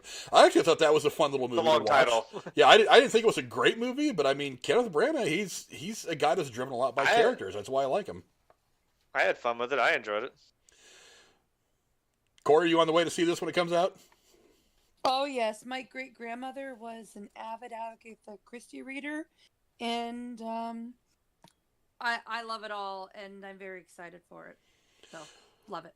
Absolutely. And, I actually did have that movie on my list you were talking about earlier, The Man from Toronto, the world's deadliest assassin and New York's biggest screw-up, are mistaken for each other at an Airbnb rental, directed by Patrick Hughes. It stars Kaylee Cuoco, Woody Harrelson, and Kevin Hart. So, another action comedy from a couple of guys. I'm with it. I mean, I don't think you can want to see a movie like The Hitman's Bodyguard's Wife and not want to see this movie, because it sounds like kind of a lot of the same, but Kevin Hart's funny as hell, Woody Harrelson's good at just about anything, Kaylee Cuoco's branching out a little bit, so... I'm guessing Woody Harrelson is the assassin and Kevin Hart is the dopey guy who gets mixed up for him. Hey, they could pull a M. Night Shyamalan into a switch. Plot twist! Oh, you never know. You never know. Wouldn't you walk into that movie expecting to see that, and when you see that it's actually the exact opposite, be like, wait a minute, now all of a sudden you're back on your heels, and now this movie's going to hit you totally different, so that makes perfect sense. The greatest goddamn twist Shyamalan could pull on me is not putting a fucking twist in this movie. I would walk out of there like, holy shit, that was a straight-through movie! Woo! 5 stars. It's actually not M. Night Shyamalan making this, it's actually Patrick Hughes, but whatever. No, we were talking about that. No, we were talking about that. I'm saying, like, that would be the greatest twist if he just didn't fucking do it in one movie, man. Come on. But do you think Kevin Hart could really pass off as an assassin? He's too ridiculously silly sometimes. He makes stern looking faces, so he could probably do it. We'll never know until he actually tries it. Now, we all know that's not really how this is going to go. We all know that Kevin Hart's going to play the goofy guy, that Woody Harrelson's going to play the assassin. But I mean, come on, wouldn't that be cool as shit though? Just saying. It would be. It would be. That would be hilarious. They could sell it, yeah. Moving on to another big movie that's coming out this year that has been long rumored to be happening, and the original that came out back in I think it was the early 80s of this was actually a movie that was way ahead of its time, is Dune. And I know that there's a couple of people in the chat, I think Nikki P was one of the ones talking about this. The feature adaptation of Frank Herbert's science fiction novel about the son of a noble family entrusted with the protection of the most valuable asset and most vital element in the galaxy. Directed by Denis Villeneuve, sorry, I keep pronouncing his name wrong. It stars a whole bunch of people. Jason Momoa, Zendaya, Timothy Chalamet, and Rebecca Ferguson are going to be in the movie. Look, the original Dune is one of the movies that, much like Blade Runner, was just way too ahead of its time and was way over people's heads. And once they started watching it 15 to 20 years later, it started to hit people a whole lot differently. And that's why these movies are so very deep, so very rich in story and depth, that these movies tend to last for a little while when they do come out. So, yeah, I'm really eager to see Dune, because I was a big fan of the original when I was a kid. It's amazing that some of these movies tend to even still stay relevant, even in the time they were made. And like you said, you watch them now, like it's still like, holy shit! Like, it's kind of depressing. You're like, well, shit doesn't really change, does it? Like this old guy were talking about They Live. It's still the same shit, even in the fucking 80s, and then like now it's weird. The subliminal messaging that was going on and all this consumerism crap. It's like, oh my god, it's still. I watched it, recently, and I'm like, fuck, I feel it. Yeah, I actually need to sit. I haven't watched the original in quite some time. Do you think they're going to do subsequent movies? Because Dune is just one of many books in a book series. So I think that question is going to be answered by the box office. As in, most questions about will they make a sequel is usually answered by the box office. So if it turns a big enough profit and they think they have a story, then sure. I would have to imagine that Denis Villeneuve has already kind of, on the back of a pizza box or a cocktail napkin, has already kind of written out a basic, paragraph storyline, a little log line for whatever could come next.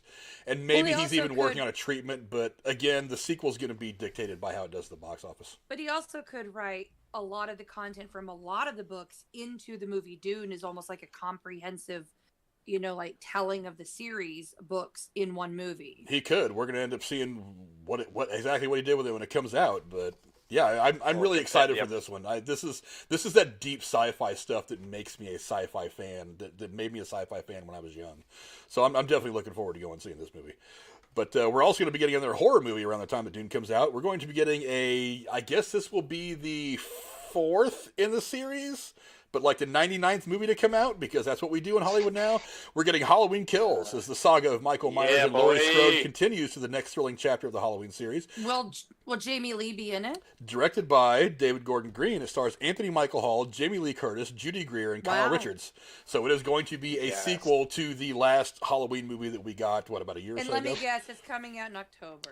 It'll probably come out in October. I don't have the release date. Oh, come on, you know what? But it's definitely coming out in October.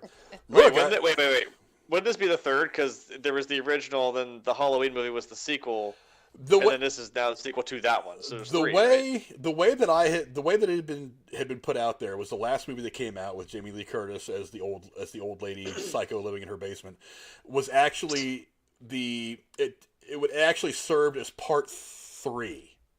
So it was a sequel to the second one or something like that.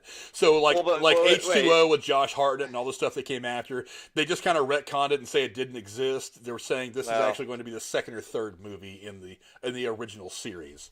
So this will be picking up after that film.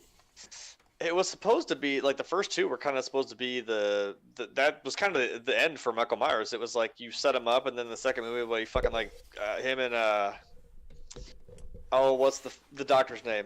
Loomis. The fucking two of them, it's kind of poetic. They both just die in the hospital. This boom, blow up, and that was it. I'm afraid to tell Jeremy I've never seen any of the Halloween movies.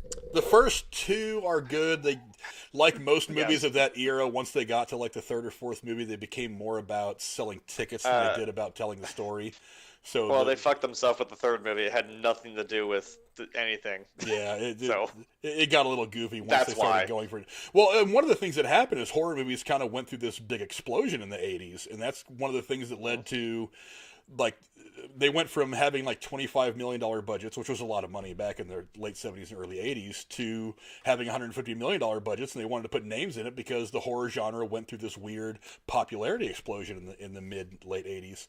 And they went from telling good stories to just being like, how grisly can we make this death? And there wasn't really any story attached to any of it. So, you're not going to tell me that all they did was rehash the stories from the previous films. So they didn't really try that hard. So, but the thing about Jason Voorhees is, I'm like, dude, you can't tell me that guy has not got the most creative goddamn list of how he's killed people. You know, you watch it because it's funny. Because how many different ways has he killed somebody? One of my favorite horror movie kills was, I think it was in Jason X, even though the movie itself was horrible. He goes into the holodeck, whatever it is, and he goes and the holodeck is programmed. And I call it a holodeck because I don't remember what they called it in the movie. But he goes into this holodeck virtual reality thing where he's at Crystal Lake, and he finds these two topless girls that are like making out along the lake, and he stuffs them both in one sleeping bag and is hitting this fucking sleeping bag up against the fucking tree. Yeah. And I was like, the sleeping bag kill is classic. And it is the man that we all associate with Jason Voorhees, Kane Hodder. That is his actual favorite kill. So, I mean, I'm not going to just doubt that. I think mine is when he fucking punches the goddamn boxer's head off his shoulders. That shit is too funny. Yeah, they got beat the shit. He's like, do your worst, asshole. Bam! Yeah, they got super funny, but they didn't. The movies themselves didn't get good. But let's move on pretty quickly, because I know Brody's getting ready to go live, and I don't want to cut into him too much. There's still a few more that I think we're going to have to talk about. One of them is, there's this movie coming out called The Last Duel. Now, when I read the plot, it sounds pretty simple. King Charles VI declares that Knight Jean de Carogis, can't pronounce that French shit, settle his dispute with his squire by challenging him to a duel.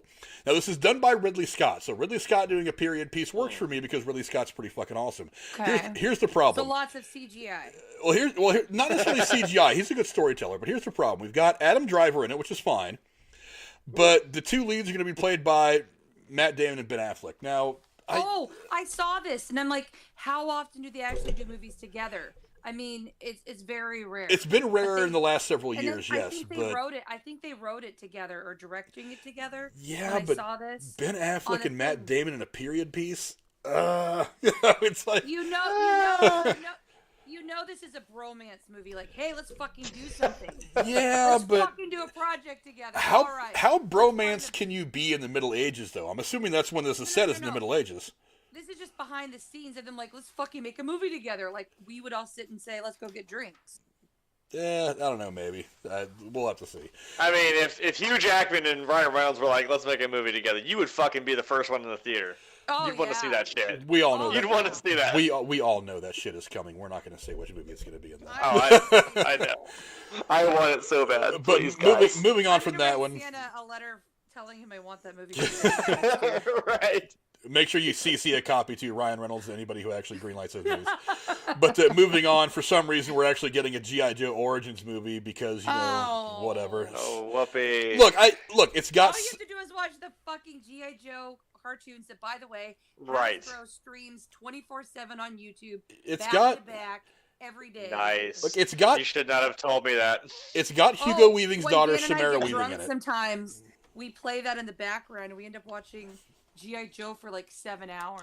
Oh, fuck yes. It's got and Hugo now Weaving's... I know, and knowing is half the battle. Yeah, it's got Hugo Weaving's daughter. I'm going to send you the link on Twitter. Please do. It's got Hugo Weaving's daughter, Samara Weaving, and she's not bad. She's been in a couple of things. Her star is starting to rise. She's in her mid-20s, I think, maybe mid or late 20s. She's be older than me. But I mean, I don't know. Snake Eyes is a cool enough character. Maybe it'll be good. I have low expectations. Moving on from that one, though, we're getting the Eternals. We don't really know much about this. That's another MCU movie. The saga of the Eternals, a race of immortal beings who lived on Earth and shaped its history and civilizations. It's got Angelina Jolie. It's got Selma Hayek, and it's part of the MCU. I don't really know much about the movie yet. What? Nobody really does. Wait, Angelina Jolie in a comic book Yes, movie? Angelina Jolie is in the MCU. This is like 10 Shades of fucked up. Like Shyamalan! You don't put Tomb Raider in a comic book movie. She could kick ass. If I would have told you that Angelina Jolie was going to be Lara Croft, would you have believed me back in the day? Maybe back then. She's quite beautiful and she is athletic. So I mean, true, but I'm just like, I wouldn't expect to be in a video game movie. I'm just like, well, what? Looking at her now, I wouldn't imagine so because she looks like a shell of her former self. But back then, she was actually in much better shape and much more attractive. So who the hell knows? Yeah. But I don't know. It's a Marvel. Hopefully, it'll be good. Overall, it's being run by Kevin Feige. I mean, it's being directed by Chloe Zhao. It's got Angelina Jolie and Selma Hayek. I don't know. It's MCU. Like I said, the MCU hasn't made too many missteps. I'll probably be their opening night because it's the MCU. They know what they're doing. They've been doing well so far. There's also an untitled Elvis Presley project, another biopic coming out. We're not exactly sure. We don't know anything about that other than it's got Tom Hanks in it. This is actually the movie that he was filming parts of in Australia when he caught COVID 8 months ago or so. We don't know anything about it other than it's a look at the life of the legendary rock and roll star Elvis Presley. Tom Hanks is playing Colonel Tom Parker, who was huge in guiding Elvis through most of his career. So you mean fucking his whole career? Yeah, that movie. Yeah, he was one of the guys who was probably screwing him his whole career. So, we don't know much about that movie. Cora, are you interested in seeing that at all? No. It's a music biopic. It's a music biopic about Elvis Presley, and they haven't made a whole lot of straight up biopics about him. So there's so much stuff about Elvis everywhere. I mean, well, when you're the king. He was the king. He is the king, man. Moving on from that one, though, we got some animation coming. Clifford the Big Red Dog, Sienna Guillory. No, a lot of what? No. A lot of fucking no on this, by the way. Like, come on. A girl's love for her tiny puppy named Clifford makes the dog grow to an enormous size. Kid movie. You're right. It's got Horatio Sands. It's got Sienna Guillory. It's got Rosie Perez. It's going to be, I don't know, it'll be a kid movie. Who the hell cares? I might take my kids and see it. Who knows? And then Mission Impossible 7, because, we can't get only one Tom Cruise movie in a single year where he's doing all kinds of crazy shit like hanging off the side of an airplane. I think he may actually be going to space on this one. We don't really know about the plot yet, but... What? No. I got it. He is the first official officer in Trump's Space Force. Maybe. Fucking damn it. Somebody's got to be. It may as well be Ethan Hunt, right? It may as well be him. But anyway, so another Mission Impossible movie. Again, we're talking about law of diminishing returns when it comes to... This is the 7th movie in the franchise, so... Was there a contract in place where they were required to do another movie or something? No. When Tom Cruise says he wants a movie done, they say, hey, Tom Cruise makes us so many millions of dollars whenever you put his 75-year-old still good-looking ass on screen, so let's go ahead and let Tom Cruise make whatever movie he wants to make. Like give him some B cups, and he's a woman. It's Hollywood. He's all about money, and Tom Cruise makes money still, so they're gonna keep letting him do shit all he wants. Moving on, we're getting actually a musical that I'm really interested in. We're getting Steven Spielberg's adaptation of West Side Story. Jeremy, I know you're probably not too into musicals. I gotta admit, I'm a bit of a sucker for musicals. Excuse me? We have never ever talked about musicals. Brush me the fuck off? I did brush you the fuck off. Never once have you ever told me about a musical that you liked. Have you ever asked me that question? What musicals do you like? Partner, None. If you're his life partner, banter like this. I feel like you don't know me anymore. Yeah, You don't even look at me during. Frank, I think you're gonna have to buy him flowers next Thursday. I will. I'm gonna send him. You better buy me more than that. I'll send him some I'm candies. gonna reach around for that. I'll send him some candies. He'll be okay. But yeah, Steven Spielberg in a musical. I'm in. It's West Side Story. Everybody knows the story. It's essentially a more modern telling of Romeo and Juliet. So the original one stands alone. I don't know. It's gonna get I will SPW. agree. They're gonna make the couple gay or something. No, they're not making the couple gay. I know that much. I'm not saying it shouldn't happen, but come on, it's like classic. you feel like you have to do something like that to a story that we all know, but like change something because like you have to pander to somebody. I'm like, you don't have to do that, you know. You don't have to change something that I don't know. And Rogers it's and an interesting Hammerstein, twist. fucking classic movie. No, like I love the original. Like it's I actually enjoyed it. I think I watched it. And I love the. I watched it like in soundtrack band for class it, or too. something. Yeah, like I watched it. Yeah. Yeah, I don't know. I probably mean, won't watch it, but like I didn't watch the new Footloose either. Because I'm like, fuck that. I never watched it either. Never watched it. Never watched it. I kind of didn't either. Yeah, the newest one, no. I'll take the original any day. But moving on from that, there's one, two, three big sequels right in a row that are coming out. We don't know much about the first one just yet. It's Spider-Man 3. We just don't know anything about it yet. We know Tom Holland and Zendaya are coming back. We actually did a whole thing about this for a couple hours a few weeks ago. You guys can go check out. Zendaya, Tom Holland, Marissa Tomei, Jamie Foxx. Yeah, who the hell knows what this movie's going to bring? I don't think we need to go too much into that right now. We did a couple hours on this a few weeks ago. You guys can go back and check that out. I bet I know what the other two are. What's the next one? Give me a guess. Well, one of two. Is it John Wick? No.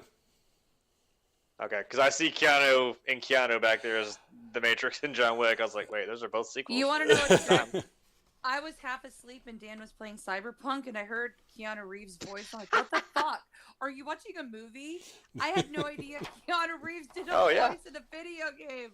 It's literally just him, man. Yeah. Well, the next movie is half of what you can see up there right now on the screen with him is The Matrix 4. I want to see that. I said one or the other. Fuck you, I was right. Eat my ass. Matrix 4. Coming out the same. We don't know anything on Matrix 4 yet. Lana Wachowski is not returning with her other siblings. She's actually doing this all on her own. What? Yes, it's just Lana Wachowski. This is not the Wachowski siblings. They were both doing it. It's just Lana Wachowski. Oh. There is no trailer or anything yet. No even movie poster really, except for some fan made crap out on the internet, which doesn't even look all that original.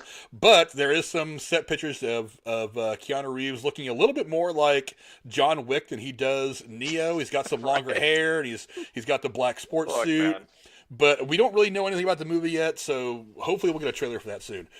The next one coming out is we are finally getting Sherlock Holmes 3. Yay!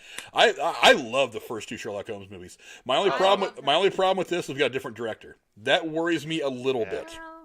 But it's Dexter Fletcher, which is directing, which is not bad. Dexter Fletcher's made some good movies. Well, maybe it's still Robert Downey Jr. Maybe it won't be so bad because he's got the same actors. Well, Jude Law and Robert Downey Jr. are returning, as well as Eddie Marson, who plays Inspector Clouseau, whatever the hell his name was.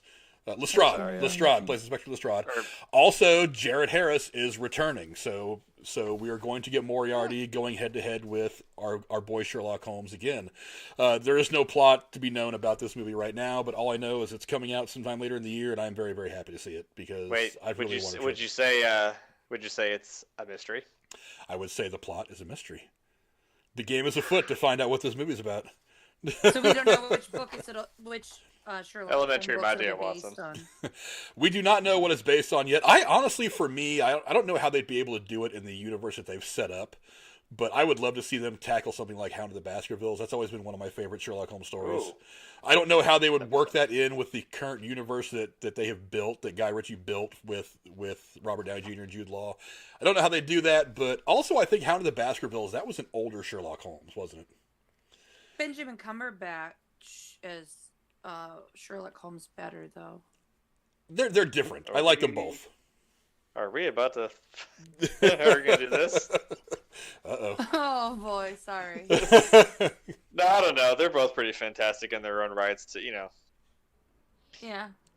I don't dislike either of them for what they're doing, and it's Robert Downey Jr. I expect him to kind of. That's just how he plays it. Ham it up a bit. Yeah. Yeah, Benedict Cumberbatch he's just always phenomenal. Yes. I think he plays it pretty well. Like you just kind of know that there's that little tinge of Robert Downey Jr. in there. You kind of get the snarkiness a little bit. I'm like, yeah, I expect that. Wouldn't it be hilarious if they were both in the same movie together and they made some like Sherlock Holmes joke? Because they were I thought that's exactly what was going to happen. Because they made that meme to like not once either one of those fuckers in Infinity War just go, no shit, Sherlock. I'm like, I thought that's exactly what was going to happen when I heard they were casting Benedict Cumberbatch, and when I heard they were casting Jude Law in Captain Marvel. I was like, there has to be some no shit Sherlock joke in there somewhere. It's just a matter of where it is. The problem is, I feel like it would totally come out of Tony Stark's mouth. You know it would. The problem is we never got it between him and Benedict Cumberbatch, and we never got a chance to see Robert Downey Jr. and Jude Law on screen together, and we probably won't now. Well, unless there is some. All we need is one SNL episode where one of them is hosting. That's fine. That's skit. fine. It's fine to be there as long as we get it. Please do it. And they can't figure out who is supposed to be the one on set, and they're like, "Well, oh, I thought it was me. I thought it was me. I thought it was me." Yeah, I was really looking forward to that when I heard they were going to cast all three of these guys in the MCU. Like, and it didn't happen. I was like, damn it. It's like the Prestige, but for Sherlock Holmes. And they competing to be the best one. And they had a perfect opportunity when the guys were in Doctor Strange's place in New York in the beginning of Infinity War. Perfect opportunity. That whole interaction between these two guys. One of them, all I wanted them to do was say was, "No shit, Sherlock," and I would have been like, "Yes, that's what I want." But there's not a whole lot you could have done to that movie. There's not a whole lot you could have done to that movie to make it better. But damn, that was the one thing that jumps out at me. Is give me that one line. Just throw the joke in there, please. Maybe they M. Night Shyamalan dinged on us. They plot twist. We're not going to give you that line. Damn you, M. Night Shyamalan. Well, I'm sure they did something on set. They did, and they probably did. Yeah, they probably did. I actually haven't looked at any of the bloopers or anything like that for any of the last couple of movies, so maybe it's in there somewhere. I don't know. But there's one more movie I want to bring up real quick before we wrap this thing up and we let you guys run over to Brody, who started a few minutes ago. There's a movie called The Street Avenger coming out. It's got Danny Trejo in it, and me being Mexican, I love Danny Trejo. He is kind of a living god to us, along with Kevin Sorbo. And it is not about the Avengers. The plot says when a young girl being raised by a single father loses him to gang violence, she turns to law enforcement, but they are no help. She tries to take the law into her own hands and finds out being a vigilante is nothing like she reads about in the comics. Rosie, played by Misha Renee, quickly finds herself caught in a war between two rival gangs while trying to stay 2 steps ahead of the police. This is a raw, action-packed adventure that shows the inner strength of a young woman that will stop at nothing to avenge her father. I love movies like this. That sounds like fun, and honestly, you can't convince me that like anything I see Danny Trejo do is part of the Machete universe. You're not going to convince me it's not. I don't give a shit. You put him in Spy Kids, it's like a kind of a kid-friendly, fun version of him because that is him. I'm like, just go ahead, just make every movie he's in. It's all that same character. I'm fine with that. Yeah, Danny Trejo is a living god for us Hispanics. That's all I'm going to say, and I'm ready to go see this movie. But I mean, it's an interesting story, and it's girl powering without being obnoxious. Let this girl take her revenge on society and all these assholes that brought her pain, and bring it on. And Alex decides to wait to come into the chat until we're getting ready to wrap things up. Good job, Alex. Yeah. But yeah, so I have one movie you didn't say that I want to add before you go. What's that? The Jumanji movie. I loved Jumanji as a child. I thought we were going to get past that. And I love the book. And then the movie with Robin Williams. His name. Yes, thank you. I almost called him Patch Adams. What the fuck? You would have been close. was great. And then the new ones are funny and very campy, but the new one is supposed to be set in the 1800s. About the history of the game itself, and so I'm looking forward to that. I don't know if I'll go to theater for it, but I would definitely rent it. I mean, if it sets up like the board game, maybe that'd be kind of. That's what it is. Okay, I would not that I wasn't okay with. Okay, now it's kind of like it's still retro to the time. Like, okay, now it's this like retro video game that they're in. which somehow still looks like it was made in the year 20 whatever the fuck. But like, okay, if you're actually gonna give us a little more lore and backstory on the actual game itself. Yeah, it says takes place in 1869 before the events of the original movie. It will finally reveal how the cursed game came to be and the adventures of the first people who played Jumanji. Wait, when was that beginning scene in the Reverend Williams? Wasn't it in like the 1800s? Like the kids had the game and they buried it. Yeah. So maybe that might. Ooh, see that I'd be okay with. Yeah. You think somebody would have gotten wise? You think somebody would have gotten wise and just taped some C4 to that fucking thing and hit the detonator? I mean, you really think it was going to work though? Or who knows? Mariana's Trench in the bottom of the ocean. Well, I mean, it's better than just burying it where a bunch of kids are going to find it. For Christ's sake, I mean, at least the effort makes a little more sense. What the fuck were they going to do in the 1800s? Like, they had gunpowder. They had gunpowder in the 1800s. You could have buried it in gunpowder and then lit the damn thing on fire. What the hell? Well, it didn't work for Dark Shadows because the witch buried Johnny Depp in the woods, and the construction people found him hundreds of years later. So. Again, should have blown his ass up too. Yeah. Well, like there was that time between like when he played the game the last time, and then what, 26 some years later when the kids find the game, it's like, well, it's all still there. It didn't stop. It's still hanging around. Mm-hmm. So the power of that game is still there. That was the point. I don't know. Who the hell knows? Hey, Bullsey decided to send in a super chat. What's going on, Bullsey? Let's go play that real quick. Yeah, there's. I didn't transition the screen over. There it is. And he actually is excited about Sherlock Holmes 3, by the way. Neat. Why is this not playing? I don't know why it's not playing. I've got everything set up right. What the hell is wrong with this? But anyway, I did everything right. But anyway, Bullsey was kind enough to send in a very generous super chat saying, "What's up, Frank? What's up, Bullsey? Glad you can come hang out with us, man." Yes, get a chance to go watch some movies, Bullsey. Damn it! Hey, you know what? Even support us on Patreon. I'll go make another horrible Patreon plug real quick. Support us on Patreon for $5 a month. God damn it! And you can win $25 in free movie tickets. I figure if we're cutting into some of Brody's screen time, we may as well use it and try to plug the Patreon a little bit. Sure. And I have no idea why the hell this donation isn't playing. That's really, really odd. I may have to update Streamlabs. Maybe that's the problem. It's not. Yeah. But anyway, who cares? Bullsey was very generous, and we thank you for that, Bullsey. Hey, there it was. It finally played. Yay! He said, "What's up, Frank?" Hey, what's up, Bullsey? Glad you come join us today. But anyway, you guys have any final thoughts on some of the stuff that's coming out in 2021? I hope that none of them get pushed to 2022 and beyond. They will, but that's nice. Yeah, I know. We'll see what sticks. Yes. Thank you for showing me this list because it got me excited about movies I didn't know existed. So thank you, Frank. Yeah, no problem. Some things are definitely going to move. It's just a matter of where they move to. You might see a couple of the movies later in the year move into like January or something like that, but I think you're going to see the Oscar bait movies. Those are probably going to hang around somewhere in the fall and winter where they can get eligible for this Oscar season. But then again, you might see some of these movies bounce because the next Oscars, they may not even have an Oscar telecast in February or so. Actually, I think they've already moved it back to March. And I think they've changed some of the eligibility requirements, so some movies that are released in January could be eligible. But there's a lot of talk that they may not even have an Academy Awards this year. Just wait until next year. That's what I was just about to ask. I don't think they're gonna do it. Maybe I don't. What are they gonna do? I don't know. I don't think any decision has been finalized yet. It's kind of a no-win situation for them. I don't think there's a good decision to make. I think you just got to make the decision that's best if they for do the the Academy. Oscars, I think you should have a live show while it's going on, like a reaction. You clearly did not see the 2.5 hours that Aaron and I railed about how much we hate the Oscars about a year ago. You might want to go back and check that video out. I think the Oscars. Look, just in short, real quick. I don't think the Oscars do now what they did 60, 70 years ago or when they were first created. I think the Oscars are good for celebrating some of the people behind the camera. You get to see the costume design and best makeup, best special effects, screenwriting. I think it brings some of those people to the forefront for one night, and that's fantastic.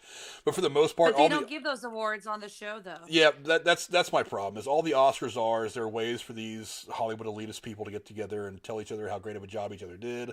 Most fans don't even care, and honestly, go look at the ratings for the Oscars for the last 20 years. Down, down, down. I think 17 of the last 20 years, their ratings have all dropped. So I think the best moment they've had in the last 10 years is when they called out the wrong Best Picture. Right. Exactly. If that's the best moment you've got in the last 20 years, then you really need to rearrange what you're doing. But really, all the Oscars represent anymore. My suggestion of you guys doing a live reaction was very sarcastic. Well, all the Oscars really are anymore is is there. If you win an Oscar, you can use that to negotiate more money in your next movie deal.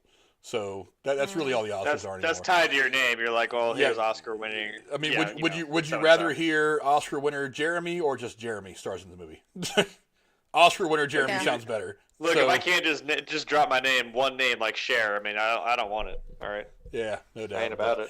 But anyway, you guys can go check out what me and Aaron think about the Oscars and all their nonsense. And, you guys can keep an eye out for, and, maybe if some news breaks on whether they're actually going to do the awards ceremony this year or not. Ooh. I don't personally think they should. Maybe I'll do a video about that. You should have the anti-Oscars. You should call them the Frankies. And you could give out awards that night to your fucking favorite movies. Oh, now you see, Jeremy's reaction alone makes you want to do that. I can see it. I think you should do it. It's like a play out the Razzies, Joel. Please do it. Please do it. Please, I want to be part of it. Jeremy's reaction alone makes me want to do that. Okay, I'll have to get that some serious thought. I will make the little awards, and I will make a few that you can hold up on cam. Shit. Brad, come on. We got to get dressed up and just be on the same screen together doing this shit. We'll make it that's a reason to get together and do it. For that show, I will go on video and I'll get all glammed up in a dress and shit. Right, we'll do this. I don't know. I have to give this serious thought just on Jeremy's reaction alone. That's something that's something you could see us doing at some point in the future. That's probably going to happen at some point. We're have to do that now. And Jeremy, the statues are going to be like some type of reimagination of a hot dog. Get it, Frankie's? We could. Look, Alex Payne likes the idea, and he hates almost everything. Yeah. So if Alex likes the idea, then maybe we need to make something work out about that. This is like our meta commentary on it. We'll need to brainstorm some shit about that. Satire is what I'm trying to say. You could have a category like the movie that had the biggest ego, but was the worst shit movie of the year. Like, they think they're all that in a bag of chips, but they really are total shit. Oh, Tom Cruise. It's going to be Top Gun. Tom Cruise wins everything. So Tom Cruise gets all the awards. For crying out loud. Fun with this. Jeremy, we got to talk on Twitter. We're going to have to brainstorm how we do this and when we do this. Because now I'm so glad I'm so glad I bugged the shit out of her to follow me. Yes. Yeah, for God's sake. With or without Jeremy. Right. It's probably going to happen now. I was actually knocking around the idea in my head of doing like a trivia thing and seeing if we can get a few people together to do like a movie trivia thing, but I don't know. I mean, we could do both, but I don't know. We have to fast track this whole Frankie's thing. Fuck the Oscars. We're having our own awards show. I've already decided that the bottom of the statues is going to be a can jar of those Franks in a jar. Oh, the Vienna sausages? Yes, Vienna sausages, and then I'm going to glue something to Who's got the tiniest dick? You get the can of sausages. You're welcome. Oh, goodness gracious. Well, you picked got hot dog envy? You picked a hell of a first show to pop in on, Ballsy. Damn. Anyway, thank all you guys. For God's sake. I did plug your show on Gargut's Discord, so I think that's how he found you. Hey, well, as long as you found us, I'm very, very happy. As long with Six was here tonight, Miss Cora was in here, Bry Guy was in here, GMT Entertainment. You guys got to go find him on YouTube as well. He does some pretty cool stuff. TSS, one of the guys that makes a lot of memes and stuff that Drew uses over on his channel. Let's see. TSS, Really Mysterious popped in for just a minute. Jabardi Jabber, he's already live right now. He's been live for about 20 minutes now. You guys should go click on the link to his show down below in the description and check him out. He's talking about all the chaos that's happened in the last 24 hours. Let's see who else. Tim Mecca came in for a few minutes. I didn't get a chance to say hi to him. Nikki P was in here for a few minutes. Thank you, Nikki P, for coming in. Bolsey popped in towards the end, as well as our man, Alex Payne, Mr. Ray of Sunshine, all himself. Thank you guys for coming and checking us out. Any closing words for you guys to say goodbye to everybody? One, you do not give yourself enough credit. You work really hard on your thumbnails. This one was fucking amazing, and it's great. And you should take a moment to say you know it's awesome. There was a lot of copying and pasting going on. This is what I was doing for most of the last half of Drew's stream last night. Was I was getting some of the stuff. I'll give you guys a good look at it right here. I'll take my camera down and show you guys the thumbnail. But I'm not gonna lie. I was sitting there looking at. I just kind of was glancing because I have it up in front of me too. I'm watching it. I'm just sitting here staring into Scarlett Johansson's eyes, like, give me that bedroom look. I'm like, okay, I'm just gonna. Look, Like you would stand a chance with Scarlett Johansson. You'd probably stand a chance with. I didn't say I would. You'd probably stand a chance with Michael Myers before you stood a chance with Scarlett Johansson. I don't think you'd like how that. I don't think you'd like how that date would turn out, though. Yeah, he got the big knife, all right. Have you ever seen that picture? Yeah, I have seen that picture. Goodbye, everybody. Goodbye, everybody. Go watch.